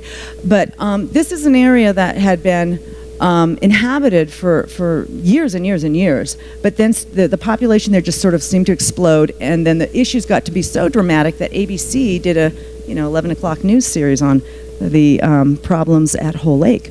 So the city of Riverside said, well, we got to clear this out. Now, for those of you who don't know about homeless encampment responses in these kinds of areas, often will require a biologist report to make sure that they're not encroaching on endangered species. And in this instance, Whole Lake, we were told we wouldn't be able to get in there until late August to do the actual clearance of the property, which gave us a lot of lead time to do outreach.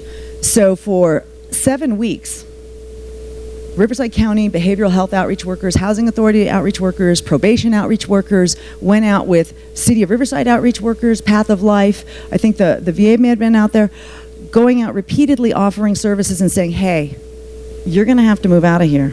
They're going to be clearing this out in the summer, and you're going to have to go one day or another, so we'll offer you some services here. So we did that Tuesdays and Thursdays for 7 weeks. In the middle, kind of close to the clearance time in July, we convened a resource fair. And I'll have that slide. I left my notes down there, but I'll have a slide about that later. But what we did in tracking and testing out for this effort, and what we've done, what we're still practicing and playing around with, is being able to see on a map so we can coordinate what's happening with these sites. So if you go to the next slide, what we're able to do is we have 3 different apps. One is for crisis. So if you remember when it rained a lot, we were worried about people getting swept away in the river.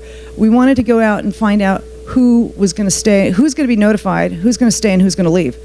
And it occurred to me when we did this, we didn't have an app, but we went out and did notifications and sort of manually took notes. I could tell them, oh, we went out. We had 9 different teams went out and gave notifications, and they talked to all these different people, and they said, well, how many are staying? And I didn't have an answer. So I said, okay, we're going to make an app for that. So we have a crisis app that will just go out and say, I've notified this person that the rain forecast is not good. You need to get up to higher ground and out of the area. And will you leave? And if they say yes, we can say that many number of people left. And if they say no, I'm staying, we have a note of that. And then we can map it. Now, in this is a different map for a different app, which is just what's happening at this encampment site.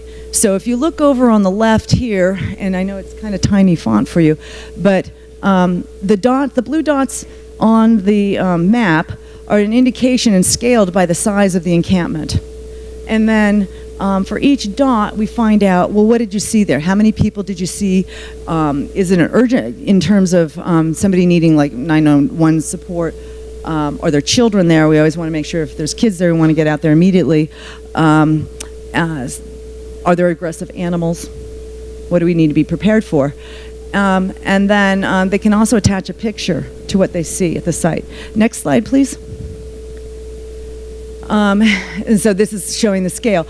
So we were testing out the app. You can see up in the Riverside area, that's a lot of parks rangers. We're doing the first test of this app. And then a little lower, that's where Supervisor Jeffrey's staff insisted on getting it, and they went out and did a whole number of site assessments out there, and then we had some out by Bermuda Dunes there. We have a dashboard that we're looking at using to sort of manage our work and understand how we need to be planning and prioritizing these assessments. Next slide. And then for each site, we go back out and we talk to the people there. And we gather some information, not personally protected information. This is not HIPAA compliant, so we keep kind of a superficial level of information. You notice we do ask about HOPWA because we have housing subsidies available for people with AIDS, but we don't ask, do you have AIDS? The question is, are you interested in knowing more about HOPWA? And that's what that is. So if they say yes, then we say, okay, we'll find out more about that, and we can offline do that assessment. But we're also able to look at what other help do you need. Another one that really jumps out at me is we need storage. We need detox. I want a bus ticket to go back home. And then we can compile that information and target our response accordingly. So if you go to the next slide. Oh, that's just more of this. So on the left over here, somebody had done a report. We saw, yes, we have an aggressive dog. We work really closely with Animal Services. They are fantastic. I love those folks. They're a really, really critical partner. And then the things that I just pointed out, the bus ticket and the storage needs. So at the end of the month, I am going to be getting a new senior program specialist in the executive office, and this person's responsibility will be to start reading these dashboards and working with the teams to understand how do we prioritize where we go next, how do we mobilize our resources, and we address that encampment. In the whole lake encampment, we had, as I said, anywhere from 40 to 80 to 100 people down there. 24 people agreed to go in for services for housing. They were assessed and on a pathway to housing. The city of Riverside was able to pull together housing subsidies for them. So they have up to a year's subsidy through the housing. And then we've been working with the city to dovetail our housing Section 8 subsidies for people who need continuing housing assistance. So this mechanism, I'm getting more coordinated, I think is going to be more effective. One of the supervisor for the park rangers the other day told me in 10 years, no one he's reached out to as a park ranger has ever said they want services. But since we've been doing this, and this isn't even fully blown, we're just playing around testing out how this might work, he's already getting multiple numbers of people asking for help. So he thinks things are changing out there, and I'm excited about that because, as Deborah may mention later, we don't have the kind of leverage tools that we did have a few years ago, like, you know, sort of diversion into drug treatment or so forth. We don't have that anymore. So anyway, next slide. We are able to compile the assessments. We can filter them by the date and then export them and do some summary information to understand who's there. I just thought this is kind of an interesting array of some of the people that were agreeing to be surveyed during the whole lake response. And so we'd ask them, well, why are you here? And you know, no place else to go because I'm addiction. I lost mom's house. It's out of public eye. It's safe and not visible because I can drink out here.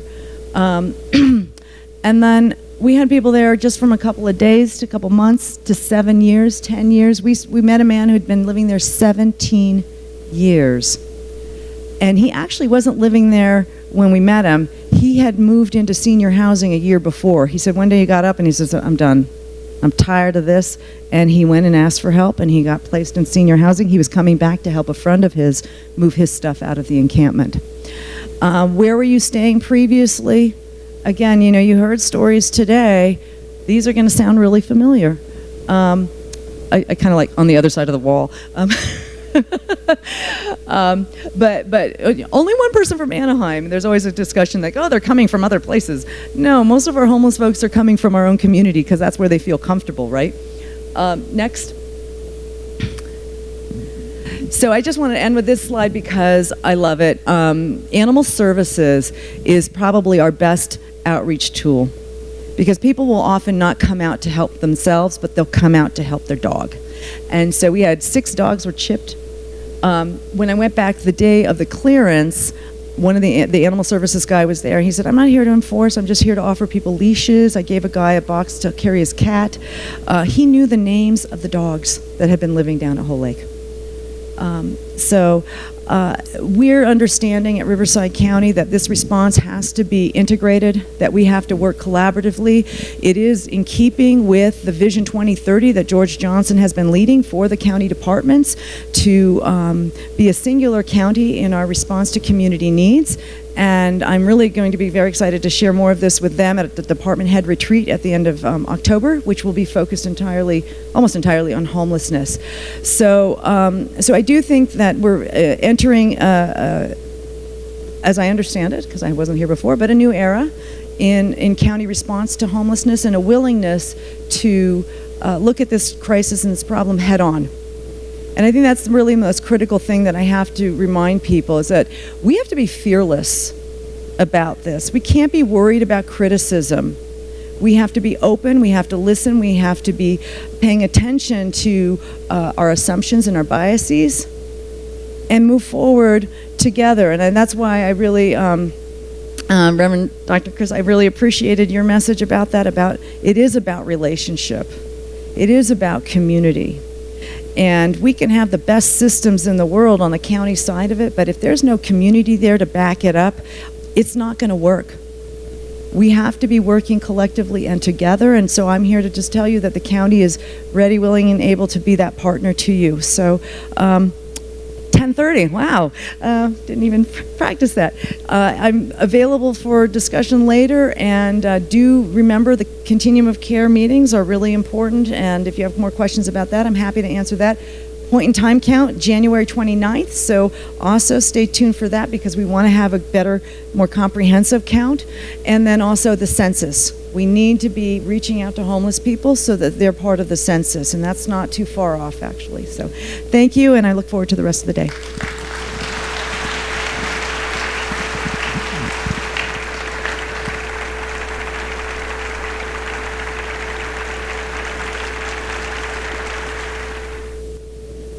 It's my pleasure to introduce our next speaker. Our next speaker is our own county supervisor, Jeff Hewitt. He was born in Southern California and went to school at Cal State San Bernardino, graduating with a degree in biology. While in college, Jeff started his own contracting company by creating new applications for existing technology, and then applied what he learned to pool construction. Since 1985, he has navigated his small business into the success we see today. A prior planning commissioner, city council person, and mayor of Calamasa, he won his office in a hotly contested campaign in 2018. We welcome Supervisor Jeff Hewitt.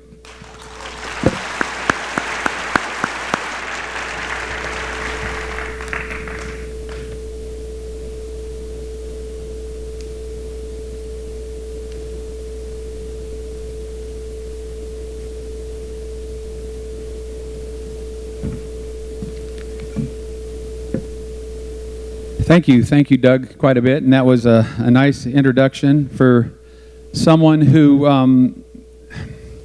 all of his life has worked very hard, had a lot of compassion for those that didn't have a lot, but it usually extended to me giving them a helping hand when I came out of a 7-Eleven or something to that effect. And you know, over the course of my life, I've been here for 66 years, and I've noticed there's always been people that we would call, you know, the V word, vagrant, or a hobo, or all these different terms, and we've had economic downturns throughout the course of our country, with maybe the worst being the Great Depression, where there were soup lines, and you watch the movie Grapes of Wrath, where whole populations in Oklahoma and Texas all of a sudden had nothing and were actually homeless and came to a better place. Today what we're dealing with, and first of all I'd like to thank all the speakers that came before me that have brought so many different perspectives into what I think we can all agree is the issue that's on everybody's mind now. And this issue in California is so important because we have a lot more of the share of all the homeless people in the country for obvious reasons. We have maybe the best climate in our nation, one of the best climates in the world. If you're going to be down on your luck and not have a place to go to at night, it's a lot nicer in the winter to stay here in Southern California than it is in North Dakota. I think we can all agree on that. And also because of all of our states' regulations toward entitlements and helping out, you know, through our government at different levels, we have a lot of things available. Yet why do we see an ever increasing numbers of homeless people on our streets, in our canyons, and just about everywhere? Well, what I'm going to do is I'm going to talk a little bit about, you know, where those come from, how it happens, and then I will tell you a little bit about what this county can do. Obviously, you've heard a lot from Natalie, who is our county's homeless coordinator, and she's bringing a lot of experience and a lot of energy to that. First of all, I just went ahead and in today's, I think on the front page of today's Press Enterprise, our local county paper, it talks about rising rents and how they're affecting homeless. So what you have is, we have all these different groups that we place into homelessness. And the real experts, of which I'm not yet, and hopefully I hope to learn a lot more over the course of the next 3 years, is that we have the group that just want to be left alone. And they've been that way, and they maybe have some checks coming in through Social Security, whatever else, they have a nice tent, and they just want to stay out there and have their way, and don't mess with anybody. And if they're keeping things clean, so what are they hurting, right? But I think that's a relatively small group. Then we have another group that has some problems with mental health. And for whatever reason, they need certain medication. They can't get that medication. They can't, survive under regular conditions in society, so they're put out and they lose their home, and they're stuck out there. And we've seen ever since back in, I believe, the 80s, when, at the time, it was Governor Reagan, I think it was in the 70s, and he got rid of a lot of our behavioral health facilities here. Fortunately, in the state, a lot of that is coming back. But at this time, we're still dealing with the 91 reorg, and our particular areas in the Inland Empire, specifically Riverside and San Bernardino County, still aren't getting their per capita money from the state, as are the coastal counties. So we got that first group of the people that just kind of like, hey, leave me alone, I like being out here. The second group who have some real behavioral health problems, need medication, need treatment. And then we have the people that are, a lot of them that are self-medicating themselves, and they have substance abuse. And that's a real problem too. But the biggest group that I see, and we have a lot of veterans who are suffering from PTSD. We see them, one bad thing goes wrong here, and they're out on the street too. But the group that is getting bigger that's really bothering me are families that are living in cars. And, sometimes these are families that even have maybe 2 minimum wage jobs, or a job that's less than minimum wage and they only make it off of tips or whatever. And so they may have a few kids in the car. And these are the ones, too, that they want to get out of that situation. And that's the group that that should be the low-hanging fruit for us. I was up recently at a couple conventions in Las Vegas. And I was going out to eat with some other county supervisors from around the country. It was the NACO, National Association for Counties. So there's all these county commissioners and supervisors from all over the nation. And we were eating at a place downtown Las Vegas, and a gentleman came up. We called maybe a panhandler or whatever. He goes, here. He says, and he wanted to, can I go ahead and clean your windshield? And we were going to take an Uber, so that didn't make sense. And I looked at him, and, everybody's different, but I pulled out, I think I had a $5 bill, and everybody else was walking away from him. They didn't want to deal with him. And I said, here you go. Here's a $5 bill that I got. If that helps you tonight, God bless you. And, I'm not, but I didn't put any strings attached or anything else. And he says, go on YouTube right now and look up Living and Loving in the Tunnels of Las Vegas. He says, I'm Terry, I'm in that video. So I got in the Uber with some of my colleagues, and I went on my phone and I typed that in. And I would suggest all of you look at that. There's an entire civilization or society underground in Las Vegas.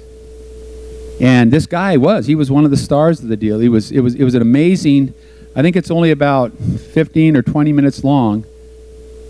But that shows you we've got stratas, we've got different layers of society. And you start understanding what's going on. Now, when I came over here, we actually went too far, went out to Cabazon, Paul and I, and we saw what appeared to be a homeless man walking down, with the same set of clothing that he'd had on for 3 or 4 weeks or whatever, and the beard. And I thought, wow, we could pull him over right now, pull over, say, hey, do you want to come here and get in front of a couple hundred people and tell us what it means to you to be homeless? You see, sometimes, for instance, I've been at political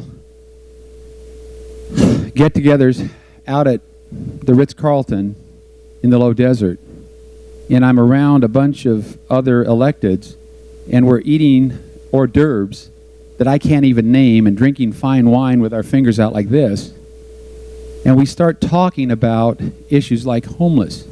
homelessness or what's wrong with society.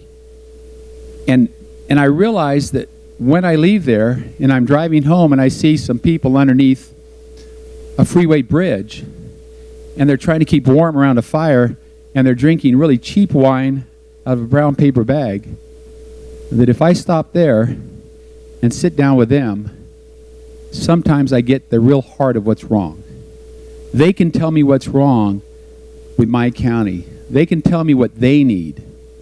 So what I'm saying is, we all in this room have empathy. We all want to get things done and help these people. There are two things. These people a lot of times are out, they're cold, they're without food, they're without showers, a clean place to sleep. But you know, there's also impacted neighborhoods where we have homeless encampments, where they're leaving a lot of their trash, they're leaving a lot of their needles. They don't have sewers. You know, things build up. There are public health issues. And so this is a problem that is only going to get worse and worse and worse unless we get to the core and we all get together. It's going to take money. I know that we're identifying right now for the county. There's some federal money. There's some state money. We are going to try in this, the 5th District specifically, because Riverside County right now does not have a regional transitional shelter. Because if you look at the new laws, and I believe it's going to be going before the, it already went through the 9th Circuit Court, but the city of Boise had an ordinance to say, hey, look, if you're out here in this area and you're on public property and you are, you know, doing terrible things to the environment or whatever else, and you're doing things that would normally not be legal anywhere, then you have to show that you have an available bed for that individual. And right now, we need to get to the area where we have a regional area, and so that our law enforcement, when they do deal with these complaints and need to, you know, clean up some camps or whatever, if we don't have a place to put them, to give them the opportunity to say no, then we legally cannot run them off of public land. So there's a lot of different, I believe the homeless now have what's known as a Bill of Rights. And I believe any individual in this country should have, and they do have a Bill of Rights according to the Constitution. But I don't know if our forefathers understood there was going to be such a great number of people left behind. So the way that we interpret this going forward, the way that we manage it is going to be the reflection on how well we can work together.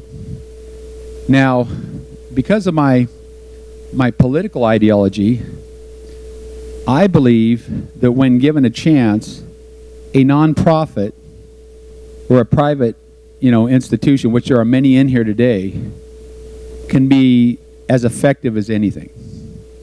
There's a lot of faith-based groups who come there, and whatever funding they get, the percentage of that money that comes in from donors and other groups and grants, it's a higher percentage that actually gets to the people that need it.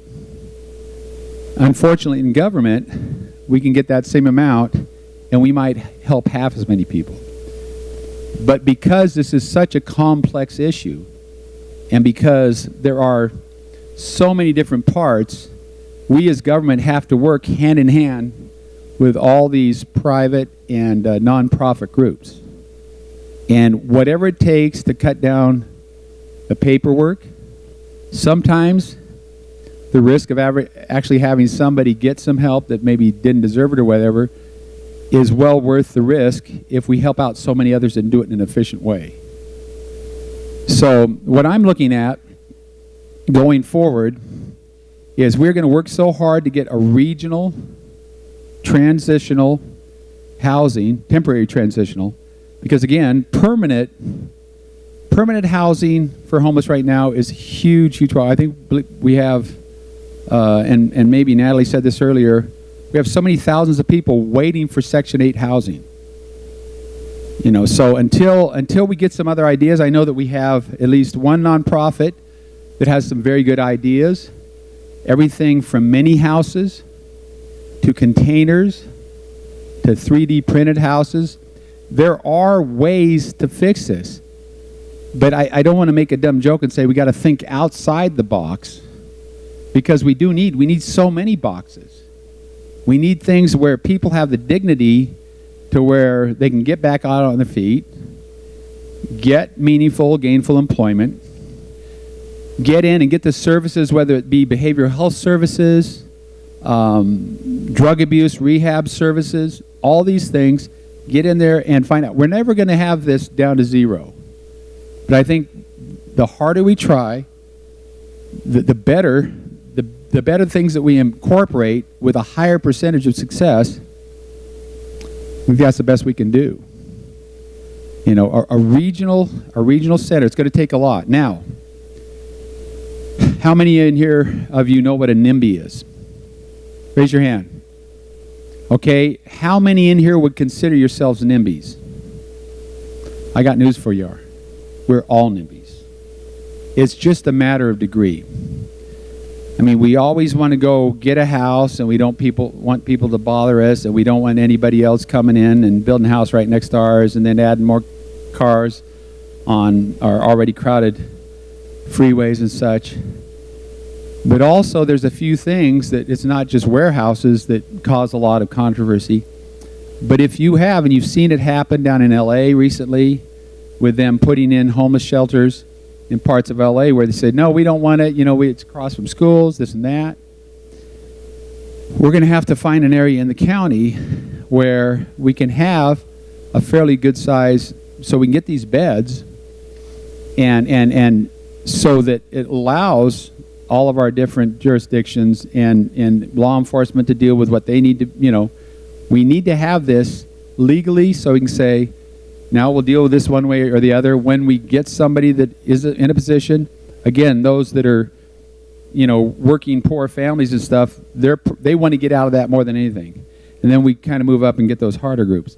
And if we get down to that last category, where it's people that just, they think they're getting away with camping somewhere, and they don't have to pay the same rates we do at our state campgrounds or whatever, that group, you know, that's fine. If we're down to that group, I think we're in a pretty good position. But the NIMBYism, it's tough. It's really, really tough. You know, we find this when we have juvenile homes for foster kids, when they come into a particular neighborhood. This group of people in here, we want to fix this problem. We have to fix this problem. But we also have to work hard to persuade the people in different in areas that if we build a temporary transitional regional shelter, that it will be a positive and not a negative in their neighborhood. And there's ways to do that. Now, as far as drug abuse, substance abuse, my own personal experience with this, okay, I'm going to tell you right now, I'm kind of like a heroin addict coming off heroin right now, because I had a total knee replacement about 5.5 weeks ago. And as you know, that's where a lot of people get hooked on opiates. I mean, the amount of pain in the traumatic surgery dictates that I have to take some pretty heavy opiates. And let me tell you, those are necessary in getting through it and getting to where you can move your leg around without passing out every time you do it. But those opiates have really, really bad side effects. They allow someone to get up on a stage and ramble on about all these different things. That's an old trick. My Toastmaster buddy over here, Mary, has taught me, always lower the bar. No. But the point is that I could see how I could easily, the longer that you are using those, the harder it is to get off. And the side effects, I mean, they're crazy, but it makes you start wanting that. And once you're doing that, you are not going to be a functional member of society very long. And thank goodness we have great places, you know, like here in Cherry Valley and all over that have a particular formula that works. Now, I think a lot of us would love to go down to Malibu, have a relative spend $60,000, to get us off expensive whiskey or cocaine or whatever else.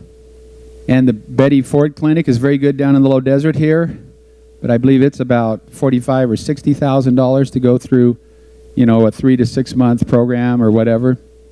Not very many people can do that, but we've got great places. Again, what is the name of yours?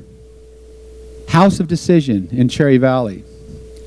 That's one of the local ones. The one that I've had specific experience with is one down in eastern San Diego County called the Freedom Ranch, and it's out in Campo. It might as well be out in the middle of nowhere, and they only take people, it's a 3-month program at least, and they only take people that have gone, they've gone through detox, they have to be clean at least 5 days or a week, and they have to want to be there. You can't force anybody into these. But if you can get on a waiting list, and it's about $300 a month if the state or the county pays for you. But if you have your own money, it's $1,500 a month. That's $4,500 instead of $45,000 or $90,000. And it has worked over the course of about 4 years for 3 of the people that I know. One that was an alcoholic, as hard as you get. One that was hooked on heroin, and one that was hooked on meth. So these are outfits that work well. Are they gonna cure everybody? No. But for everyone that they get back on a solid footing is that much less chance that they'll go back to being homeless. They'll be a productive member that can generate not only prosperity for themselves, but pay taxes and such, which can allow us to, from the government at least, try to take care of so many of these things. I personally, I've been very, very fortunate. I've never had to been homeless, and to sleep outside and not worry. I mean, a good friend of mine, she was homeless for a while, and she told me, Jeff, if you're a woman and you're in one of these camps or with others, you have to have a gun. You have to have a gun, because if you don't, you can be raped. When society gets to a point where there's not, laws and regulations and civility, then that can happen. I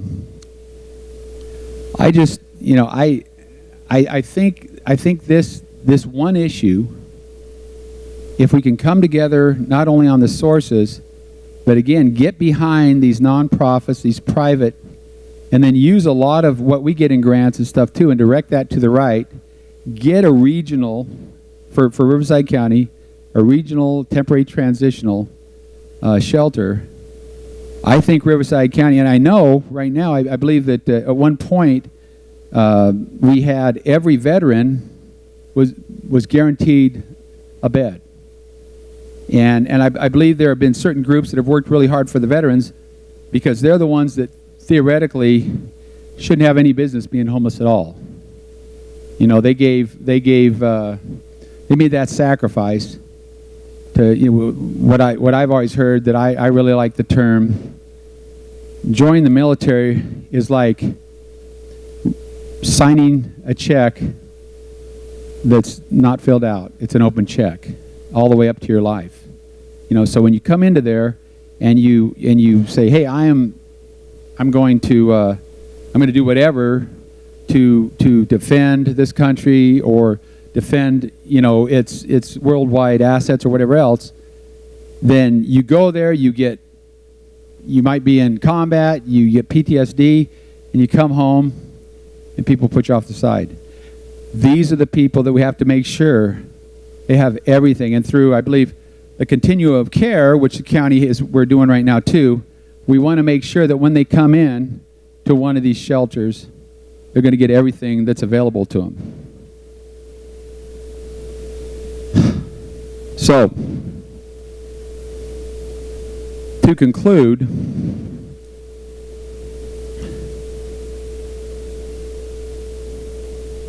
let's all of us get together, and like I say, with this, we're going to have to, housing is only going to be fixed when we build more units.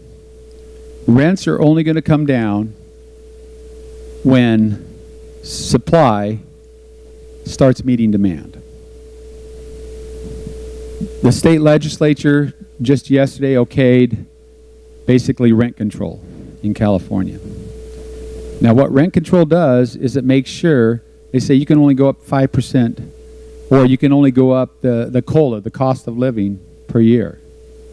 What that does is it makes sure that every landlord raises it that much every year.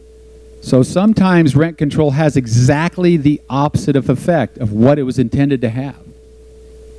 And it also, here's the worst part, developers or people that want to invest their money and come and build more units, they're not going to do it. They're not going to have somebody in Sacramento tell them what they can make on their investment. The market should dictate that.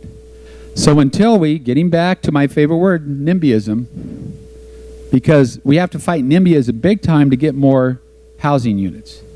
As we get more and more housing units, it'll get easier and easier, and some of these subsidized affordable housing units, we'll get more and more of those as developers want to come in here and try to catch up. Right now, I've got 6 kids. Where are they going to be living? We need houses for all of our kids and our grandkids.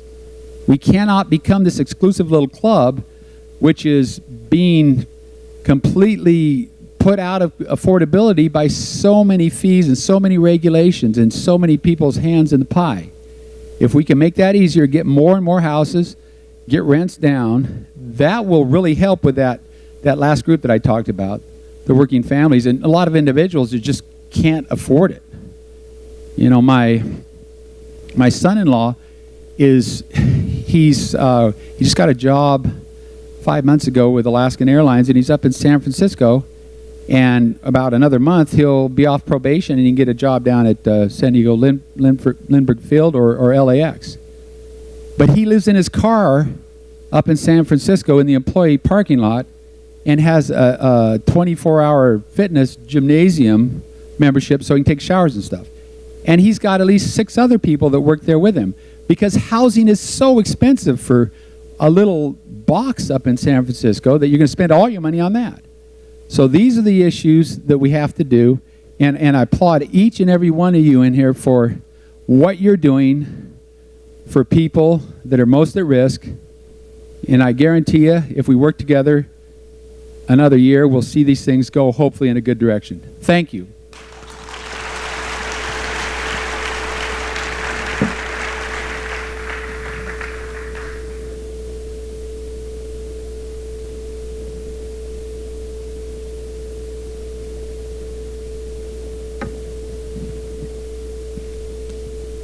Thank you, Supervisor Hewitt, for the thought-provoking words. I have the privilege of being in meetings on a fairly frequent basis with Supervisor Hewitt, and I'm always inspired and encouraged by the conversations with him because they always are thought-provoking. I'm sure your thoughts are running probably 100 miles an hour right now. We add to your already full cup by introducing our last speaker of the day, Deborah Lucky of the Riverside County District Attorney's Office. She will hopefully answer some of your legal questions regarding the legal aspects of dealing with the homeless. So let us welcome Deputy District Attorney Deborah Lucky.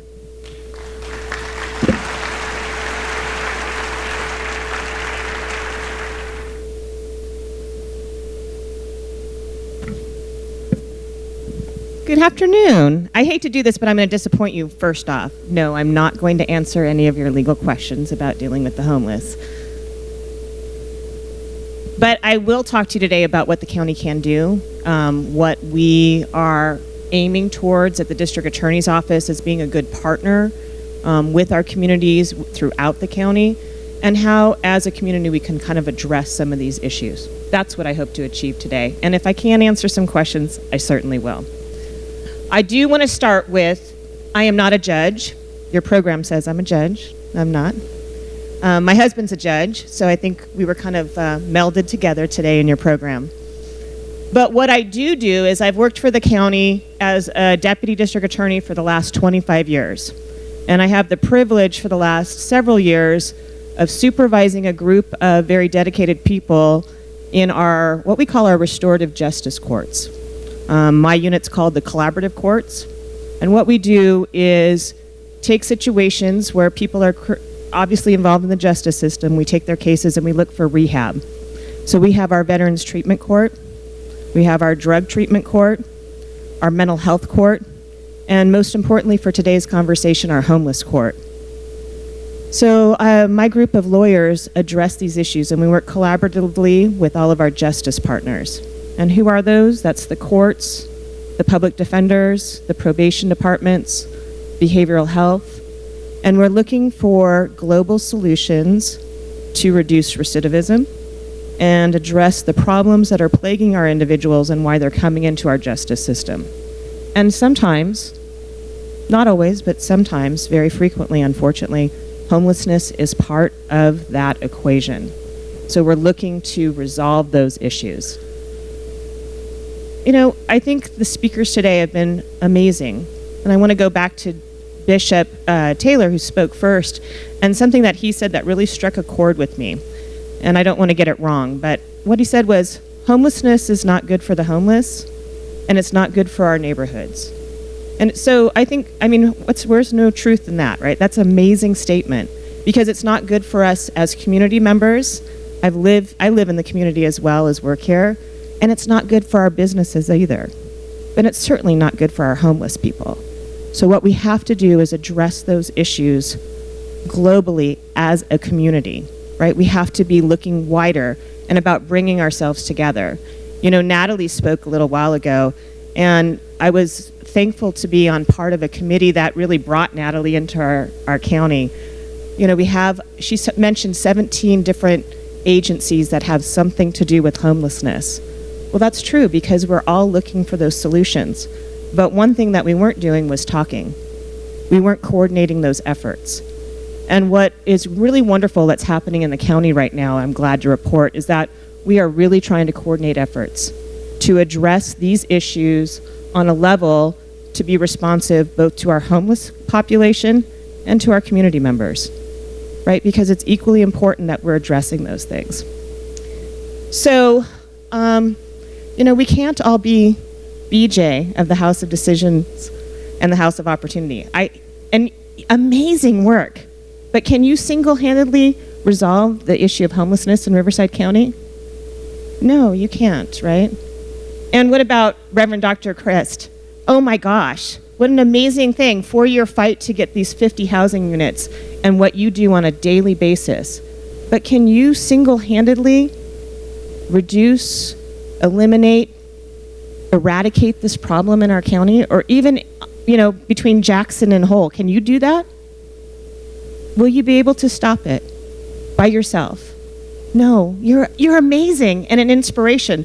But the reality is their work and all the people that are here today, their work alone is not enough. We all have to look at what can we do, because this is not an us problem. It's an us problem, not a them problem, right? Is it really? It's all of our problem. So what do I do? What is it that I can do? Well, only a small portion of homeless are justice involved. I mean, those are those that intersect with the criminal justice system. So what I do, what my team does, is try to make sure that they're connected with the services that are available in our county so that they don't come back into the justice system. So that we have accountability on the one hand, and we have a target towards reducing recidivism and making sure people are made whole. That's the goal. So let's talk about one of the programs that we run is a homeless court program in the East End. It was started, has anyone heard of this, a homeless court in Riverside County? Yes, no? Okay, as the last speaker of the day, after lunch, that means none of you want to listen, so you all have to participate. Anybody, raise your hand, heard of homeless court? Oh, look, only Natalie.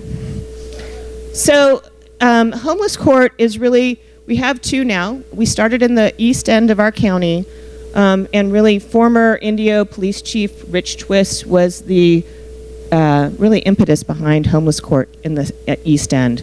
And what he saw was a huge problem in his area of homeless people. And what he did was build trust, because what he saw was, if I could build trust, I could get them connected with services. And I apologize, I have a summer cold, so I'll probably cough a few more times. But what he did is amazing, and he brought together all the partners. He brought together the courts, the DA, the public defender, probation, and all of the services that we have available in our county, and started building trust with people who were in his jurisdiction and who were homeless. Now, could we fix everything that was wrong? No, but they were able to get housing for a lot of people, and also the services, which might be, as we heard from all the wonderful people that shared their story today, it could be abuse, it could be drug addiction. And by connecting with the services available in our county, we got people employed. And so what a homeless court does in the East End is says, wow, great job that you did, so let's try to remove some barriers to your housing. You have these other court cases that you've had hanging over your head for a while, and sometimes court cases, they come with huge fines and fees. And those can really cause a barrier for people to either psychologically or actually logistically gain and retain housing. So what the homeless court program out in Indio does is address that. Once you are taking on services, okay, great, let's take a look at your court cases, your closed court cases, and we're going to forgive those fines and fees so you no longer have that barrier to your stability in life. So you don't feel like that's hanging over you, keeping you out of the housing market, and really causing both a psychological and actual barrier. So that program's been going on for several years. We finally were able to get it started out here in Riverside. I'm very proud of the partners that I've been working with in the county to get that done. So that just started July of 2019 in the Riverside area. The other thing that I want to share with you is, I have nothing to do with it, but luckily I get to work with these wonderful people, and it doesn't sound like you know about them. And that is our HOPE teams. And our HOPE teams across the county, and they're called different things, but they're homeless outreach teams run by various police agencies. I've had the privilege of working with our Corona officers, Riverside Police Department officers, and several across the county who are actually working very hard at making sure not only are individual rights protected, but that our homeless people are being connected with the services that we have available here in our county. And hopefully to gain some of that trust, to get them into services so that they can stop their homelessness, help themselves. Let us help you, because it's amazing. We do have some fabulous programs throughout the county. But again, we can each do more.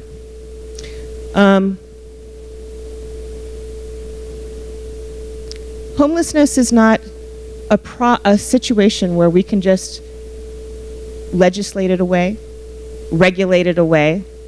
Say, I think Supervisor Hewitt used NIMBY. We can't NIMBY it away, right? We can't say, well, it's not my problem. We all have to take a certain amount of responsibility and say, okay, this is what I'm going to step up and do. This is how my contribution, and understanding your lane. So I understand my lane. I can't fix homelessness. I would love to, wouldn't we all? Who here would not like to stop homelessness? Nobody raised their hand. Come on, it's after lunch. Help me out here. Okay, but what I can do is stay in my lane as a district attorney, because what's my job? My job is to prosecute crime, right? That's what a district attorney does.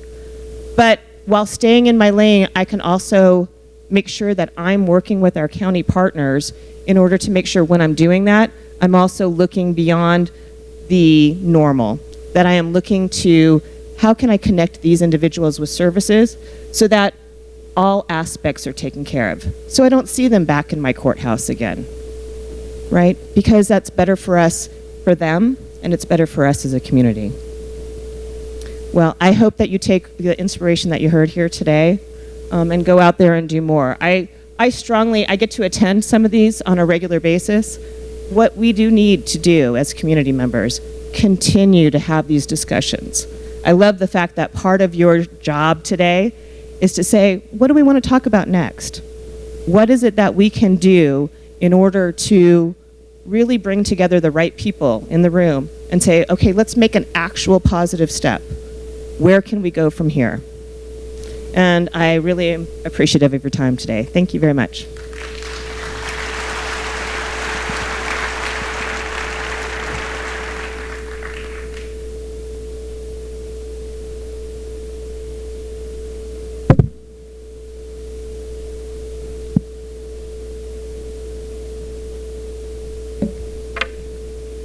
Thank you, Deborah.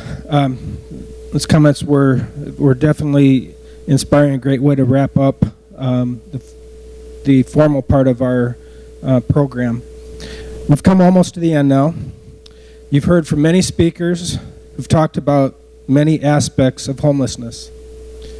You've also heard our guests from the House of Decision and House of Opportunity talk about the challenges they faced and overcame in their journey through homelessness. Now we're asking all of our speakers who are still here to come to the stage and take a few minutes to answer questions from the audience. So the first one's pretty easy. This is for Natalie. What are the 3 apps called to help count homeless and their needs? The 3 apps that... It is on? Oh, it is on. Okay, so the apps that I was referring to are currently just for our county departments and for our partners when we're responding to an encampment. We had some really catchy names. So one is the Crisis Response app. That is for just limited information about when people we need to notify people to leave an area when they're in danger. Then we have a site assessment app. That is really just to tell us what's happening at that site so we can figure out what else to do to mobilize a response. And then we have, I think we called it the individual assessment, which probably needs to be named something differently, but it's really households. So it's a series of questions to find out how do we approach this person or group of people. If you hadn't heard before, there's some very strong social networks in homeless encampments, and so sometimes when we're working with people, they want to be considered a household. And so we just went with that rather than each individual person, and we may play around with it and have separate records for each person, but we haven't done it at this time. I don't know the extent to which this would be made public.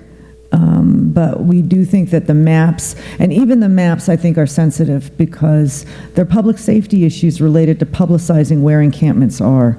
And so we want to be careful about how we share this information, and right now we're just using it to understand better how we can be more coordinated in responding to the encampments. Okay, thank you. So the next question is, and I'm going to impose on someone here, but he works for the city, so maybe I can do that. Lieutenant Avila, would you join us? There are some questions that are specific to law enforcement. This is Lieutenant Vince Avila, Banning Police Department. So there are a couple of different questions here. The first is, what are the laws regarding homelessness and loitering? What role do the police play? That's why I asked you to come up here. And what role does code enforcement play? And then there's a reference to the 8th Street underpass, children walking in the street to avoid homeless that are laying there blocking sidewalk. So that's a big question. Yeah, so the first one is, what are the laws? So laws of trespassing, 602, which is trespassing. But when we go out to a call, I mean, that's our call. We got a lot of calls for trespassing every day. It's most of our calls trespassing at gas stations, Starbucks, anywhere. When we go there, we try to move them away unless they want them arrested. But if they get arrested, they're just going to get a ticket because the jails don't want them. Once they get a ticket, they don't go to court. Usually a warrant's issued, and we give them another ticket for another court date. So you never resolve the problem with that. You said about a bridge? Code enforcement. What role does code enforcement play? So code enforcement. So the last few months we went out with code enforcement. Code enforcement has been helping us with the homeless and transient camps. With all the new laws and stuff right now, we have to post. So the code enforcement goes out and posts, no trespassing for so many hours. Then we go down there and usually they're empty and we gotta deal with the trash. The city does. So we do that once a month. And last month, I think we took down 5 transient camps and we took, I believe, almost 80 shopping carts from all over the city. And I hear the shopping carts are like $300 a piece, so that's expensive for our local businesses. Yes, it is. Okay. Anyone else have anything to add? Hello. So I don't know if this is important to you and what you're talking about, but as Sergeant Avila was saying, is it Sergeant or Lieutenant? Lieutenant, I'm so sorry. So he said that the jails don't want him. I think it's important to understand how the justice system comes into all of this. There's no room at the inn, right? And so misdemeanants are not staying. And so that also changes how it's being dealt with in court. It doesn't mean that we're not doing something in court. It just means oftentimes, especially with transient people or with homeless people, not all, because again, what's something that we've talked about today? You cannot paint everybody with the same brush, correct? But what we find oftentimes is that there is a non-appearance in court. So this is a vicious cycle. So then we might have a new case, and then this person might have 2 cases, or 3 cases, or 4 cases, or 5 cases, but not necessarily an appearance in court. And so one of the things that we try to train our lawyers to do in our misdemeanor courtrooms is come talk to me about when they're seeing people who are in a homeless situation, who are picking up lots of cases. By the time we finally do get a hold of them, is this somebody that we can connect with services so that we can protect both business interests and themselves? Get it stopped, to stop it in its tracks. That's what we're looking to do. But when the laws changed in the last few years, things like Proposition 47, Proposition 64, Proposition 57, it has made it so that we have very little leverage or hammer, if you will, to try to convince people or encourage people to take on some of these services. It's really had an undermining effect. And that realignment has had such an impact on what's available in our jails that we have no place for anyone. Hopefully that helps. Thank you. Okay, this is also this is a 4-part question, or actually 4 different questions. The first one is, I think it means, are there any tribal or county grants? And I know the supervisor and Natalie both talked about both state and federal money. If you can maybe expand on that. What was the first part of the question? Are there? So I think they mean, are there tribal and county grants available? I'm not familiar with tribal grants. Through the Continuum of Care, we have a Board of Governance that is an elected body from the Continuum of Care, which is why I'm encouraging you to join it. And they will decide on priorities for funding from the federal government, from the U.S. Department of Housing and Urban Development for HUD, Continuum of Care money. And that's about $9 to $10 million a year. And then the state now, with multiple efforts to fund homeless programs, are routing funding through our Continuum of Care. Last year it was called HEAP, now it's called something else. I'm kind of tired of keeping up with all the acronyms. It's money that we get to decide locally how to spend. The county itself has a limited amount of general fund money that we spend on local shelters. It's about $1.3 million.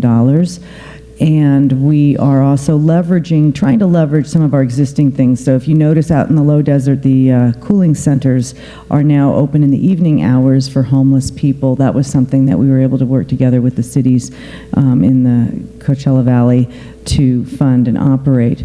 I will also tell you, City of Palm Springs is getting $10 million through a trailer bill. It's waiting for the governor's signature. That's what a little advocacy can do for you. So I see, well, I don't know if there's any assembly members or state senators in the audience, but keep that in mind if you want to make another direct ask to the state. Hello? Oh, yeah. Does that come through? So this one question first is, yes, it's very important if we're going to get these, especially state or federal grants, the monies that are coming in, because there's not a lot of money in our general fund. As you know, the Riverside County, even though we've had a boom economy, we've somehow are still running at structural deficits, but that's a whole other thing. But it's very important that we have people like Natalie and that when you're going to get a grant, you have to have all your I's dotted and your T's crossed. There's so much. You have to have people that know how to do this right, because they'll give it to somebody else. And it's important that we get the right people that will lobby both in Sacramento and Washington on our behalf. However, I'd like to go back to a couple of the other questions too and chime in a little bit. You know, with what we're doing with law enforcement, such like that, and what Deborah said about there is no room at the inn, you know, it's $80,000 a year to keep somebody in a jail. With what this gentleman's done and other people, you know, when we've had drug courts, and a lot of those people are homeless people that are coming through there. And if we can, you know, get them into the diversion of, it's costing a fraction of that. You know, these are things that we can do that allow, because there will be some truly bad people that are homeless and that need to be put in there. There's no other, so it's really important that we have that area. When we're going back to apps, you know, I thought of this a little bit different take on what do we have for apps. Well, we do have apps, believe it or not, that actually help homeless. They're called Uber, they're called Lyft, they're called Grubhub, believe it or not. But there's another one. Think about this. Think about Airbnb. And think about how, and I'll be looking into this, it may have absolutely a dead end, but there are people that have a little granny house in back or a room for rent or whatever else, and they just like to go ahead and rent it out. And that's what Airbnb is good for. I have friends that do well. They'll rent out a room, whatever. And think if we had a program where a lot of these people, we don't have those rooms available, but if we had a program where we can take some funds and help subsidize that and get that to market rate. And on Airbnb, that market rate is actually pretty good. We're going to get the ceiling of what it really is. And we could actually tie together in a partnership and possibly be placing a lot of these people that most of us wouldn't mind having, living in a house in the back or a bedroom down the way. You know, personally, we have to start trusting each other.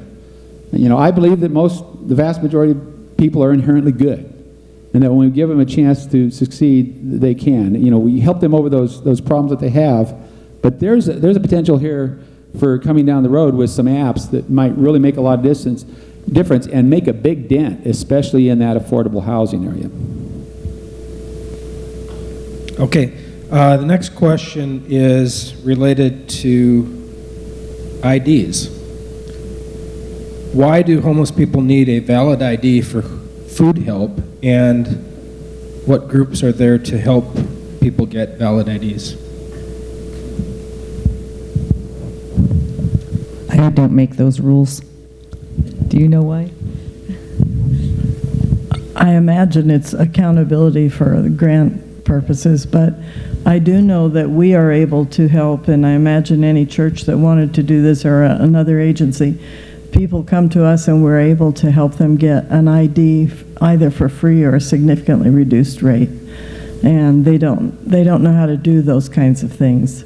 We have 2 interns now from master's degree social work interns that just started this week at the church, because case management is what chews up a lot of time, and we're not necessarily trained to deal with it. But IDs are pretty easy. You can get through the city, you can get the paperwork, and you can help people get legal IDs for 0 cost.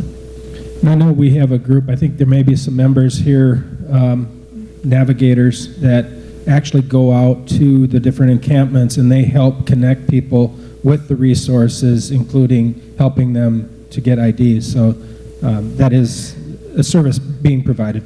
I just want to say that also City of Riverside has an arrangement with their local DMV, and they get to go in early hours, and so they don't have to sit and wait. A lot of times for those who do homeless services, you know, waiting in line with your client can be an ordeal, and you have to like be with them to hang in that line. So getting in early and not having to deal with everybody else that's in the office at that time is really beneficial. So you might reach out to your local DMV office for any of you who are doing this kind of advocacy work and see if they would give you some special appointment time. Anyone else? Yeah, and actually, right here we have, I go to the Banning DMV for almost all my work, and it's one of the less impacted ones, believe it or not. I just went there and renewed my driver's license. I did not get the real ID one because I didn't have a birth certificate or whatever with me right then. But you don't need that. I mean, unless these individuals are going to go flying somewhere or whatever, they can get an ID fairly easily. And like I say, the cost, we could help subsidize that or whatever else, get that in there, because they're going to need that a lot of times for EBT cards or whatever else, you know, just so that we can keep track of what's going on. And I think there's still somewhat, and maybe even with some of the immigrant groups or whatever else that are out there, there's a fear that once they have an ID, they're being tracked by Big Brother and everything like that. And I think it's incumbent on us to make sure that they understand that that's an asset for them and not a liability. And I'd like to see that program going, because, like you say, it's very important that they have that, and that's their first step in getting back into society. Okay, there are several questions now related to homeless shelters, including how do we fund a homeless shelter? Can we have a homeless shelter in Banning? That one is specifically to me, but I'll also ask you to weigh in on that. What's preventing Banning and Beaumont from establishing a day center or a safe haven?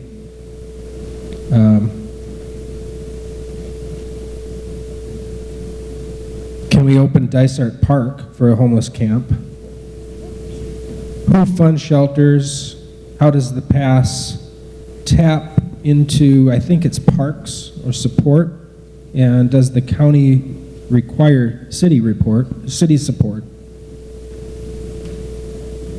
So those are all the homeless related questions. So if you want to tackle one of those, one of them piqued your interest, or is it your area? Well, if you want, I'd like to just first of all say, let's define what you mean by shelter. I think that's probably the first sticking point for people, because shelter means different things to different people. The trend is now towards something that I'm really in favor of, because I ran it because we had to run our program in that particular way, which was we had an access center fully integrated with a shelter. That meant I had 7 case managers on site during the day for a shelter for 40 people. That's not a typical shelter model, but it was sort of that navigation center. If you hear about the navigation center concept, it's sort of that with the beds. And why that helps is because when you don't have beds, people are less interested in services. But when they have a bed, they really need the services. And so when you have a site, you are able to not only host your services on site, you can bring in outside providers. We had a psychiatrist come in once a week. We had a trauma therapist come in once a week. Every night, a different volunteer group bought, cooked, and served dinner. You have a way to engage your community and build the support you're going to need to really have a strong response to homelessness in the community. So when you're thinking about shelter, I encourage you to think holistically about what you could provide. Now, that's a kind of a big lift in the early stages, because if you look at a budget like that, it could be a little more than $1 million a year. That's a lot. I think that was including LA leasing costs, so maybe it's a little lower. But maybe in the near term, you do start with a day center. I think Temecula is a really good example where they did with what they could, and they opened up a day center that wasn't even open every day of the week. But they had something, and then they started to learn more about what their community needed, and then they added incrementally to build out their program. So I would encourage you, yes, think in a visionary way, because that can help you get everybody on board to seeing what big ask you need to have for funding. But then also don't dismiss incremental measures that will help you get people to move along. I also encourage you to look at the Lake Elsinore example. There was no funding for Southwest Riverside County. And we've got close to $4 million of state money going in because they got together with their local nonprofits and their stakeholders and figured out how they wanted to approach homelessness, and they submitted a compelling and competitive application, and the Board of Governance awarded it to them. And there's no reason why you couldn't be doing that here. But I just want to encourage you to think both expansively and then in the near term realistically about what can you do in the near term, and maybe we can talk about winter shelter separately.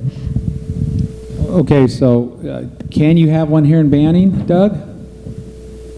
Of course yes, you can. Yes, we can. Of course, yes, we absolutely can. Yeah, and you could have anywhere. But, you know, here's the deal with the 5th District. Okay, so if I'm looking at trying to make a regional shelter that's going to bring people in from the entire, say, 5th District and maybe other districts too, it takes an hour to drive from the part of Desert Hot Springs on the very eastern end all the way down south of Scott Road. You know, that's the 5th District right there by itself. So it's huge. So you just logistically speaking, you want to have a regional center that's accessible to a whole lot of areas. Banning certainly has a homeless population. Moreno Valley, Paris, a lot of these cities have a pretty good population. Some of them, again, the NIMBYism is higher on some of the city councils and stuff, where they say, no, we'll help out, but don't put it in our city. When we have a start and you say, yes, we want to take care of this and we don't mind having that in our city, that makes it a lot easier for us. Because if we can't find an unincorporated area that really fits it for an area, and we may very well be able to, and we may be able to do more than one shelter, but you know, looking for the larger regional one that's going to take care of our ability to meet those guidelines set out by the Boise decision. I think it's really important that we have a cooperation with our local municipalities, and again, going back to getting that money, I want to tell you that with the 5th District, it is at the top of our priorities, you know, going forward. And again, I've been in this office for 9 months. I'm starting to feel like, wow, I know a little bit about the 46 different departments in the county and such. I mean, it's a pretty complex job for how many responsibilities we have. But homelessness is right there. It's the top. We got to take care of this, because that's a reflection of everything. When people come in, I mean, if you drive downtown and you go to LA and you go see those blocks and blocks and blocks of Skid Row, that can happen here too. We have the same thing, only on a smaller scale. And what that does, it affects everything. Like Deborah said, it's not just their problem, it's all of our problem. And so for me, we're going to see whatever we can do. We're going to push.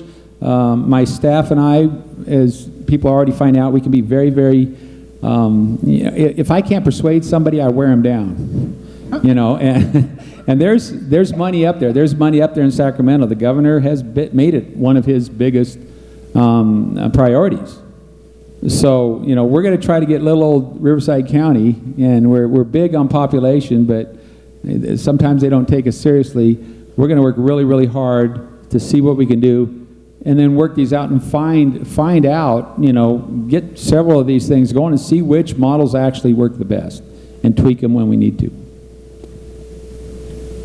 I wanted to just say something about the innovative things that maybe are tried, and then they run into the brick wall of code enforcement. There was a gentleman at my church. He's a leader. He's an Episcopalian, hard worker, clean, sober, etc. We could not find a place for him to live. He does not have SSI. He is working, and the cheapest apartment that I could find, and he went with me, in Riverside, and that was working with the city, was $925 a month for a studio. I have a guy who's in a 55-plus housing setting, and he has disability, and his rent is $900 a month, and his total income on SSI is $1,008 a month.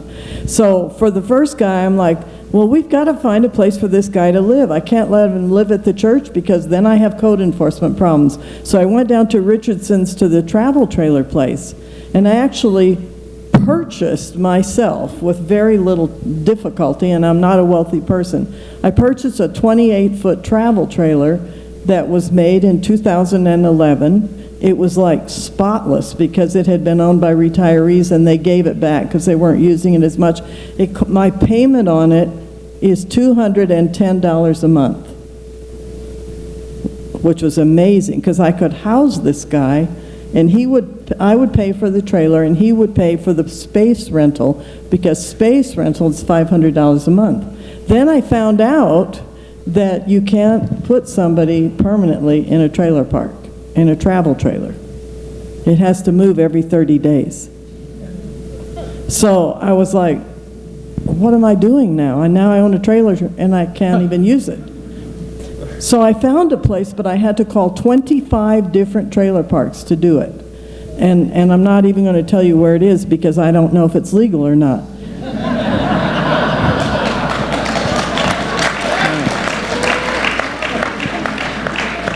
But you know, the woman who let me park it there, she did it because of her church affiliation. She said it doesn't make sense that this guy is working and you can't find a place and he blah, blah, blah. So we solved it for $210 a month, a perfectly excellent looking trailer park. However, there's another little code enforcement caveat, and that is that you can't park it there if it's more than 10 years old. So all I'm saying, with all the leaders here, if we could get some little exemptions from code enforcement for some of these, I'm not saying you have to change all the rules forever, but for some of these case by case, it seems like we could really house some of these people for a lot less than it's costing now. I'm going to house 50 people on our property, God willing, for an $18 million building. But think how many I could house at $210 a month in a decent travel trailer, not a broken down travel trailer. Anyway, that's my 2 cents. Man, I didn't hear anything you said. I don't know what you're talking about. Riverside was one of those places where I looked at the code enforcement. Well, I got some good news and some bad news. The bad news is you're breaking the law and you're sitting next to an assistant DA. That's why I didn't tell where it is. And God understands. But here, you want to hear the good news? You want to hear the good news? The good news is that we're so short on code enforcement right now. Don't take this out anywhere else, you know. You can, but like the jail cells being, you know, in high demand and very few, we've got to let, you know, single murderers out instead of multiple murders. No, just, you know, of course I'm kidding, but yeah, and this again, a lot of it's just common sense. Come on, and if we have to do some kind of emergency ordinance or something like that helps. And again, that's why I was bringing up that possible Airbnb type, you know, collaboration with people. And because there are a lot, let's face it, most of these homeless people, once they get a chance to get a good shower, a few nights sleep, get in a program, maybe get their meds, get counseling, again, the vast majority of these people I would be proud to have as my neighbor. And, you know, this is what we have to do. It's easy to be empathetic when we push them away this way and set them. I used to say that, you know, cities, and to think about this, Doug, maybe you've seen this even before you came down here when you're up in Washington or something. We're like leaf blowers. You see the two neighbors, and, you know, the fall comes and the leaves are all on his driveway, and he's blowing the leaves right back over to his neighbors. You know, and then his neighbor comes out and he blows it back over there, and that's what, you know, jurisdictions did for years. They just go through and they move them out and they go to the city next door, and then come. You know, it's just this back and forth, and that doesn't really accomplish a lot. That's all to try to make us look good. You know, I'm sorry. Real success is measured in some things that you can really put your foot on, and the people that are in the know up here, we know when we're getting somewhere and not. And so, you know, we do have to deal with the media. The media right now is very, very savvy about homelessness. They're not happy about a $700,000 per unit housing down in LA. I mean, who are the lucky few that get that or whatever this is? We need programs that give everyone a chance that's in that position to move up. So again, I know nothing. Okay. I just wanted to put in a plug again. I heard you say a regional temporary housing. look at that model in Austin, Texas, community first. It is outside the city limits, so code enforcement is not a big problem. But it is so well thought of that it's getting all kinds of funding now from major corporate entities because it seems to be a really decent solution. And you got that, Mark? Yeah. Okay, good. Yeah, well, because again, people that are already succeeding, we need to go ahead and copy the successes. it's community first with an exclamation mark afterwards. Thank you. So I want to talk a little bit and hopefully answer some of the questions specific, why doesn't Banning have a shelter, or can we have one? Dysart Park, the Armory. I think the first thing I would say is, number one, we need someone to be the champion. And anything that our community is going to do, we have to have people get behind it and champion that cause. As far as Dysart Park, Dysart Park doesn't have infrastructure, so there would be a pretty significant cost to develop the infrastructure in the park to be able to support a large number of people. And then we get into the community process. Is that the right place? Do we want to take parkland and turn it into a place where we're housing homeless people? As far as the Armory goes, the city owns the land, the state owns the building, they have a long-term lease on the building, and they're not using it. So we have reached out to try to find out if the National Guard would allow the city to take that building back, and we can't get any help. We can't get an answer from them, an affirmative answer from them, I guess. So maybe that's something supervisor's office could help, or the assemblyman's office. So we've extended that question, and that is something we'll see if we get an answer. The other issue with that is, as Supervisor Hewitt mentioned, we're going to have a NIMBY issue there because it is in a residential neighborhood and it's near a school. So we'll want to make sure that, again, we get back to that community process and we have champions and we have dialogue with the neighbors, with the community, to talk about where best can we put a homeless shelter. Or, I think, I'm not exactly sure what the, what is in Texas that you were talking about. I'll look at that.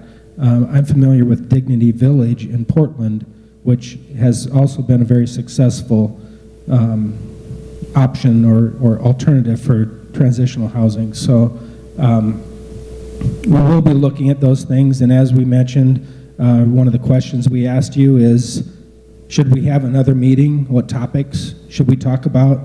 We're not going to just plop down a homeless shelter without giving it a lot of thought and raising a lot of money, but definitely we hear you, and we'll continue that conversation. So we have a few more questions. So I think I'll let you answer this. It's a question to the county people that are here. You talk of programs in Indio and Riverside.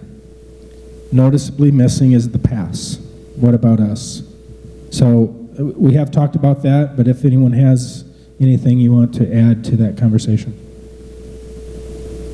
I'll start. I'm sorry I didn't mention the pass directly. I don't have, we opened up a really beautiful courthouse here in the pass. I worked here back in the 90s when it was the little tiny courthouse. I didn't get that pretty new courthouse. But our homeless courts service both. The pass is serviced out in the Indio area and in the Riverside. So they're not excluded by having it. We just don't have an extra branch, if you will. But it doesn't mean there's an exclusion, at least for the homeless court. All of the mental health courts, which provide treatment when people have a mental health issue that's related to their crime, they come into Riverside and we connect people with services here in the community and handle their cases. So it's not ignored, it's not pushed to the side, it's just handled not in the Banning courthouse, only because it's a fairly new one, and we can't, if we kind of weaken all the services by putting a little branch office everywhere, then we're not going to have that concentration. It's something that we'll always look to. We might be starting mental health court on its own in Banning if we can do that, and it kind of depends on the court's jurisdictional lines. There's a lot that goes into play there, but I didn't ever mean to say that Banning and Beaumont area or the Pass area is not subject to those services. Absolutely 100% they are. So hopefully that answers that part of the question for you. Okay, well, I can tell you that historically, the bulk of the money that comes from HUD has been coming down for many, many years. And it isn't about what jurisdiction is getting it, because it doesn't go to the city per se. It goes to the provider who submits the application. And so historically, the longest standing homeless service providers in Riverside County were, I think, Coachella Valley Rescue Mission and Martha's Village, which are like right next to each other in Indio, and then some providers up in the Riverside area. So what I'll say to you, and this is what I've also said to Blythe, is that you need to have somebody, your champion, but you need to have somebody who's actually going to apply for the money. And to apply for the money, you need to have a very solid plan. And you need to understand you need to get down into the weeds of what your outcomes are going to be. So your program design and all of that does take a lot of thinking and analysis. There's support to help you do that, but you have to find someone who's willing to do the work of creating that plan, developing the proposal, and then actually implementing it. And I don't know if Aaron from SWAG is here, but they were very successful in obtaining some funding through our recent state process. And there are other nonprofits that are now starting to get continuum of care funding, so it's not impossible, but the bar is set pretty high. One of my goals in having our system mapped out is it will be very clear when you look at the map where the gaps are geographically, and we know that there isn't anything here, we know that, but to visibly show this is the concentration of beds in the county, and then say, okay, if we're getting new money, where should that new money go? And that's what the Board of Governance has been dealing with through the continuum of care, and they have bought into the idea that we need to see more geographic representation of programming in the county. So that's a critical thing, because the old standing organizations, in some areas, they can dig in and not want to share. But I am not experiencing that here. And with more state money available, there's more opportunity. But again, I'm just going to keep saying, get involved with the continuum of care, because without that, there's not a chance that you would even be considered for funding. So you pointed out the fact that in the 5th District, there are no shelters right now. I mean, it's a gaping hole. It's huge. And as I talked about earlier, we've seen our country go through horrible, horrible downturns, not only with the Great Depression, but the Great Recession more recently. But I'd like to point out that we're right now in the longest post-World War II boom that this country's ever seen. And conventional wisdom right now, of course, that's an oxymoron. There is no conventional, but I mean, is that we have within the next year to 18 months where we could see a considerable downturn. So if you think the numbers of homeless are big right now, this might be just a smattering. And why it's so important, and the reason why I'm saying this, is that now with this emphasis, this focus, and what we're going to do is be using squeeze every favor we have out of everybody, the loudest voice up in Sacramento especially, but to get something started. And not only that, and maybe the Army isn't the right one, but we need to have something somewhere that we can add on to easily. Because once you have that infrastructure going with those beds, it's a lot easier to go ahead and add on, especially if it's in an area that has that ability, for increasing 2, 3, 4 times as large. We don't want to waste too much of our resources trying to get something that's going to be only that big and then not do much. So I think it's really important. Natalie has pointed out over and over again that it's quality over quantity. We can maintain quality if we keep those principles of continuum care and such going into certain areas. But if we don't get this started now, and as we know in government, everything takes so much time, There is a hurry right now that we need to get started right now, and hopefully before this downturn comes, well, hopefully the downturn's not too bad, but then also if we need to bump that up and, you know, make it a lot bigger to accommodate a lot more people, then we will have done our job as civil servants, I believe. Thank you. So let's see, we have a couple other questions here. We'll go with this one. We've touched on a little bit. What kind of financial assistance is there for homeless from Riverside County? Well, first I would say go to the local county Department of Public Social Services and see what benefits you would apply, you would be qualified for. In the last year, Riverside County has started providing general assistance funding to single adults, so that's a new resource. It's not a lot of money. It's just a few $100s. For families with children, there would be TANF. There's also the EBT cards that used to be called food stamps. If you're a veteran, we have veteran services. The VA would be happy to work with you to get qualified for your veteran benefits. And then, of course, there's Social Security for people with disabilities.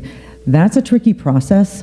I'm actually not that familiar with the doctors in this area, but you need to have a doctor who understands what Social Security is looking for. So they're very kind of picky in the way they consider those applications, and so oftentimes people with disabilities will apply for that money and they won't get it the first time around, and they have to go back and appeal, and it's a very arduous process. However, once they do get funded, they do get retroactive pay from the time of their first applications, so there's that. But those would be the starting points. We also have workforce development centers operated by the county for people who are really interested in working, and I would encourage you to go to the county website to look for that. There is an attorney, I don't want to get into advertising attorney names, but there is an attorney that we have worked with some of our people who were previously turned down for SSI because they didn't know how to package their application. So sometimes it's well worth a candidate who is legitimately entitled to help to be matched with an attorney to help shepherd them through that process. They do have a better chance, in my experience, of getting funded if someone could simply help them get all their medical records together, and they just can't do that on their own. If you're living in the park, where do you store your x-rays? You know, things like that just doesn't work. Okay. Thank you.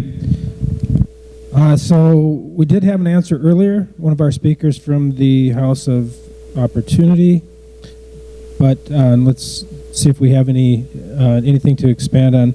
What housing options are available for formerly incarcerated? They often face job and housing discrimination challenges.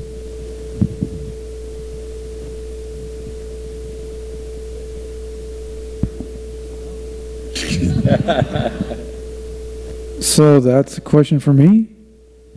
What houses are available for people once not necessarily incarcerated? just for you, but we heard one of your speakers that was incarcerated, formerly incarcerated, and is now. So I don't have anything that I don't know, because I'm not a resource kind of a guy. I would like to add something though to what's been said, is that if I were anybody else on this platform or in the audience, if I were you all, I would use the church to your advantage. And I would go to the pastors and I would say, so what you preaching every Sunday?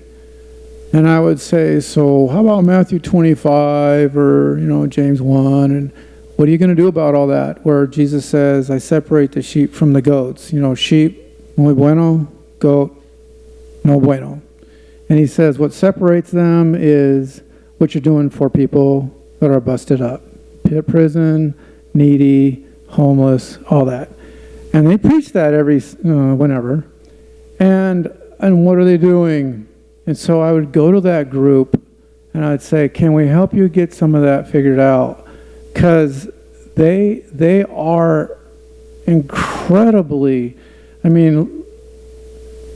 they have it going on if they move forward with it, if they have the faith for it. And then what we got going on is a model, and they can come and watch and see and pick and choose and improve on it and do their own gig.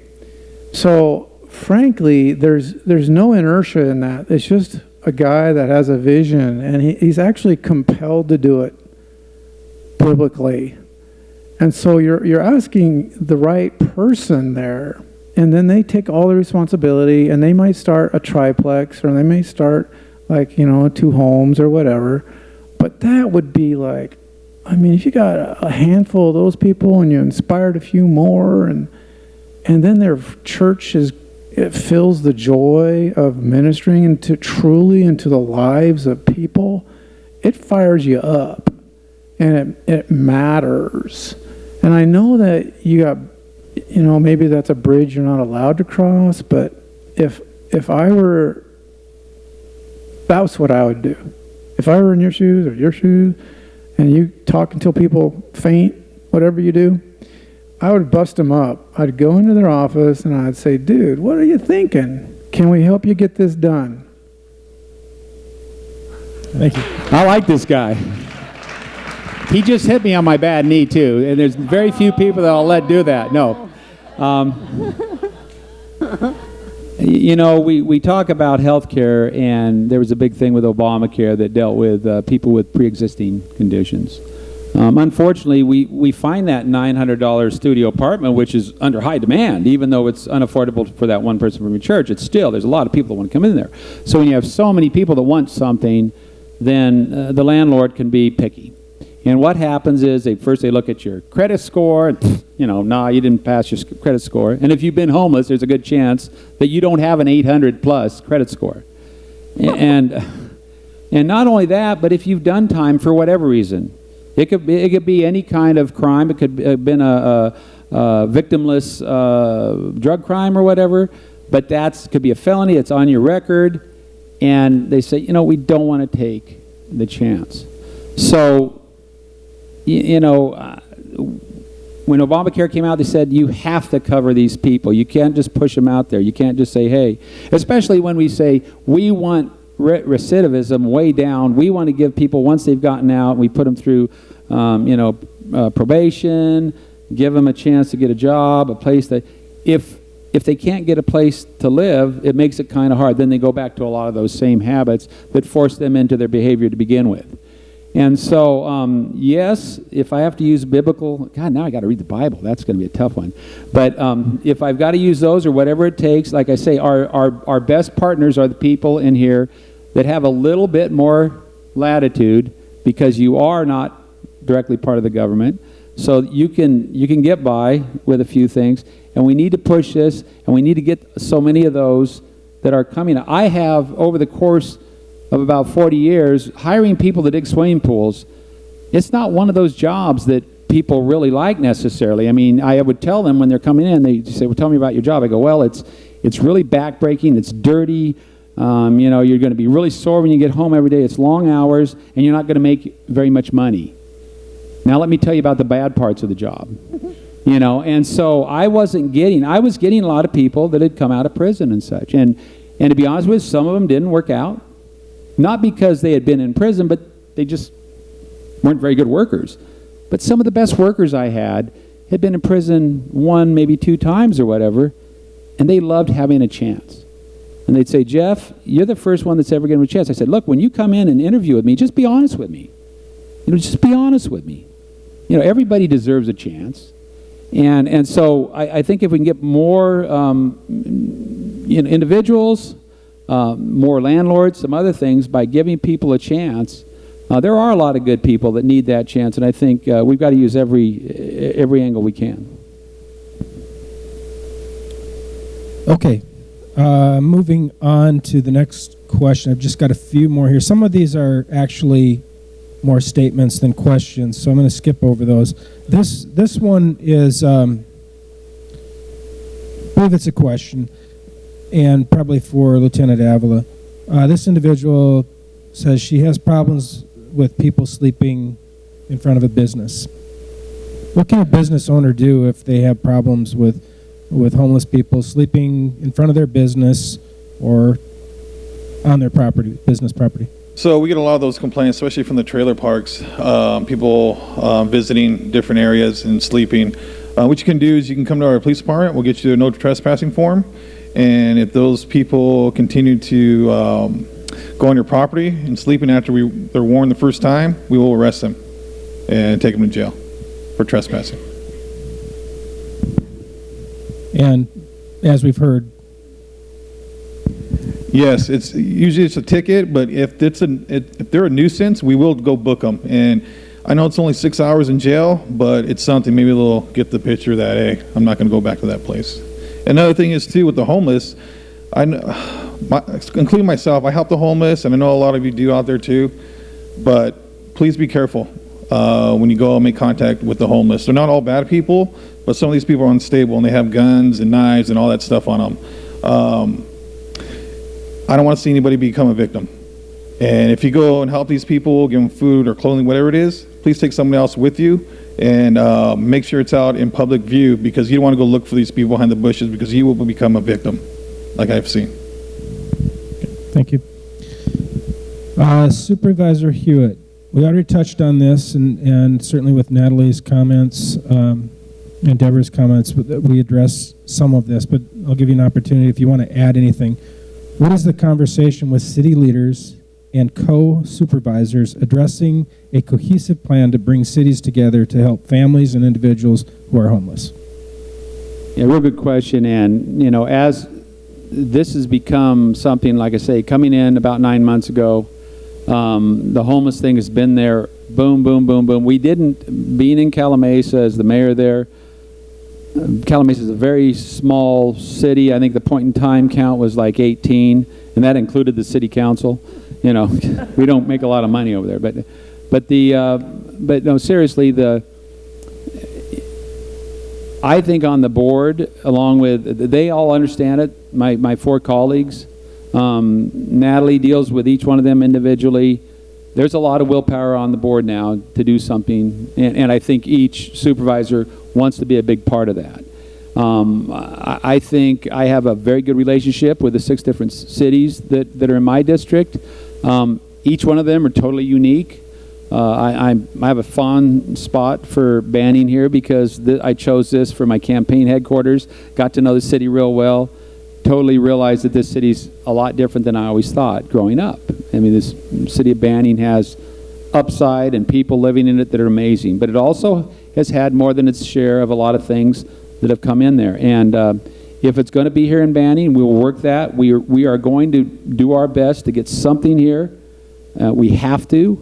But I think the relationships with everywhere from Menifee, you know, all the way out to Banning, all 6 included, I think we can get some buy-in from them, even if it's not in there. If we need to get, you know, funds that they would normally get or whatever to push in, this is going to help the entire area. And I don't know if anyone before this said, but at NACO also, county supervisors from Orange County, their vice chair, came up to us and said, how can you help us? We need to do something. We've got money. So I'm not saying that we're just going to, you know, all of a sudden start importing and we're going to become, you know, the center for Southern California for homeless, but at least there are some funding issues and stuff that maybe would give us over, and if we work together as counties, maybe we can accomplish some things that we couldn't on our own. Okay, thank you. I'm going to save this other one for last. We'll go with this one. How do we help homeless people who are not addicts, mentally ill, that just want to be free of our normal social constraints or restraints? We get them to. Has anybody ever been out to Wonder Valley out there by 29 Palms? I think there's still homestead programs. No, I'm kidding. There people that just want to be. There are areas in our 2-county system that, you know, a lot of times, like for instance, I live on 5 acres. I don't know, it'd be tough for me to get back and be in, and my wife be in a tract home where our neighbors are real close, because you get used to, my nearest neighbor's about 1,000 feet away right now, so, you know, we can play our music loud, we have courses and stuff. I enjoy that. A lot of people want something to get out and be away from people. And there are people that, like you say, that are homeless that just say, hey, I want to get out there. And I think I talked about that was the first group. And again, as long as they're not having him come out there for a bunch of reasons, and you've seen every level. I'm sure, Lieutenant, you've seen homeless people that actually clean up after themselves. Yeah, and there is people out there that just want to live that lifestyle. You try to help them, but they're like, nope, I have no responsibilities, no bills. Only thing I have to worry about is what I'm going to eat tonight. That's it. And there is groups out there. I met this group of kids in a car off South Sunset a few months ago, and they're called the Dirty Kids, and they have their own website, and they travel from state to state. And how they survive, and well, they had license, everything, but they beg for, they had gas cans with them, they get fuel that way, and they go to McDonald's and get food, and they're on their way to the next city or state. So there is people out there. Okay. Last question. I love this question. Supervisor Hewitt. Do you do thought experiments in solving problems without governmentality? I want to be part of that if you do. Did you, no, wait, spell that last word. What did you say? Yes, it is governmentality. Do I do thought experiments? Here, I'll... Well, first of all, I've never used those kind of drugs. No. All right, who was the one that did? Okay, so, okay, again, if anybody knows me up here, look it. I turn over every stone. You know, a lot of times I've seen things that have been done for decades and decades and decades, and it doesn't mean they're right. And maybe circumstances have changed. For instance, you know, we've got technology now that is just so crazy different than it was 20 years ago. And when I look at any problem, I try to step outside and I say, how can this problem be done in the most efficient way? First of all, we got to get to a certain point. What is our objective? Is it to get people off the street and get them in, you know, situations where their lives are going to get better? If it's that way, then how do we do it the most efficient way? And I'm not afraid to rattle a lot of cages. And sometimes that's what it takes. It's not necessarily public shaming or anything, but again, when you really want to get something done, there is more than one way to skin a cat. And yeah, I look at all the assets we have right up here. There's certain little things that I can get from each, and more from some than others. That's just the nature of the way it is. But yes, I do. I've never, God, I want to try to memorize that. Governmentality. It's, or bureaucracy. And I've used this before. If you really want to kill something, it's called death by bureaucracy. And in court, we see where, you know, you can litigate and just make somebody give up on something, tie it up with a bunch of briefs and motions and stuff like that. We don't want to see that happen. We do have a lot of people out there that don't want to see this succeed. And they're not just NIMBYs, but there's other people that have maybe financial issues at stake. And we have to be stronger, we have to be smarter, and we have to be a lot more, what's the word, stick-to-itiveness. We have to push and push and push, and when we do, we will get our way, and we will accomplish things. And I would like to see another one of these come up at a certain point and come back and revisit and see what we can see that we've done. You know, metrics that show that we've got, okay, we've done this, we put this many people in it. The shelter is 6 months from being opened, or whatever it is. You know, can I tell you exactly when we get one? No, I can't. You know, I'm just someone that has been in government for the last 8 years. But I have found that when you bring in that devil may care and just say, look, we're going to get this done, and you're not going to quit hearing from me until we do, a lot of times they'll just do it to get me off their back. So yes, I do that, and I think, and a lot of my ideas are crazy, but I throw them out there because if somebody else comes up and goes, you know, Jeff, I did that back there and that did work. Well, let's try it, or I'll help you. Then that's what we're here for, and that's what we want to see done. Thank you. So that concludes the questions that have been submitted. I do have two cards that are actually statements. One is about water availability for free at appointed destinations. That is absolutely something we can do, and we'll work on that. And then the other one is for the police department, and this individual was unfortunately carjacked at gunpoint by a homeless person, and it has some comments there that I'll share with the police department. So let's give our speakers a big hand, not only for the Q&A, but for being here today.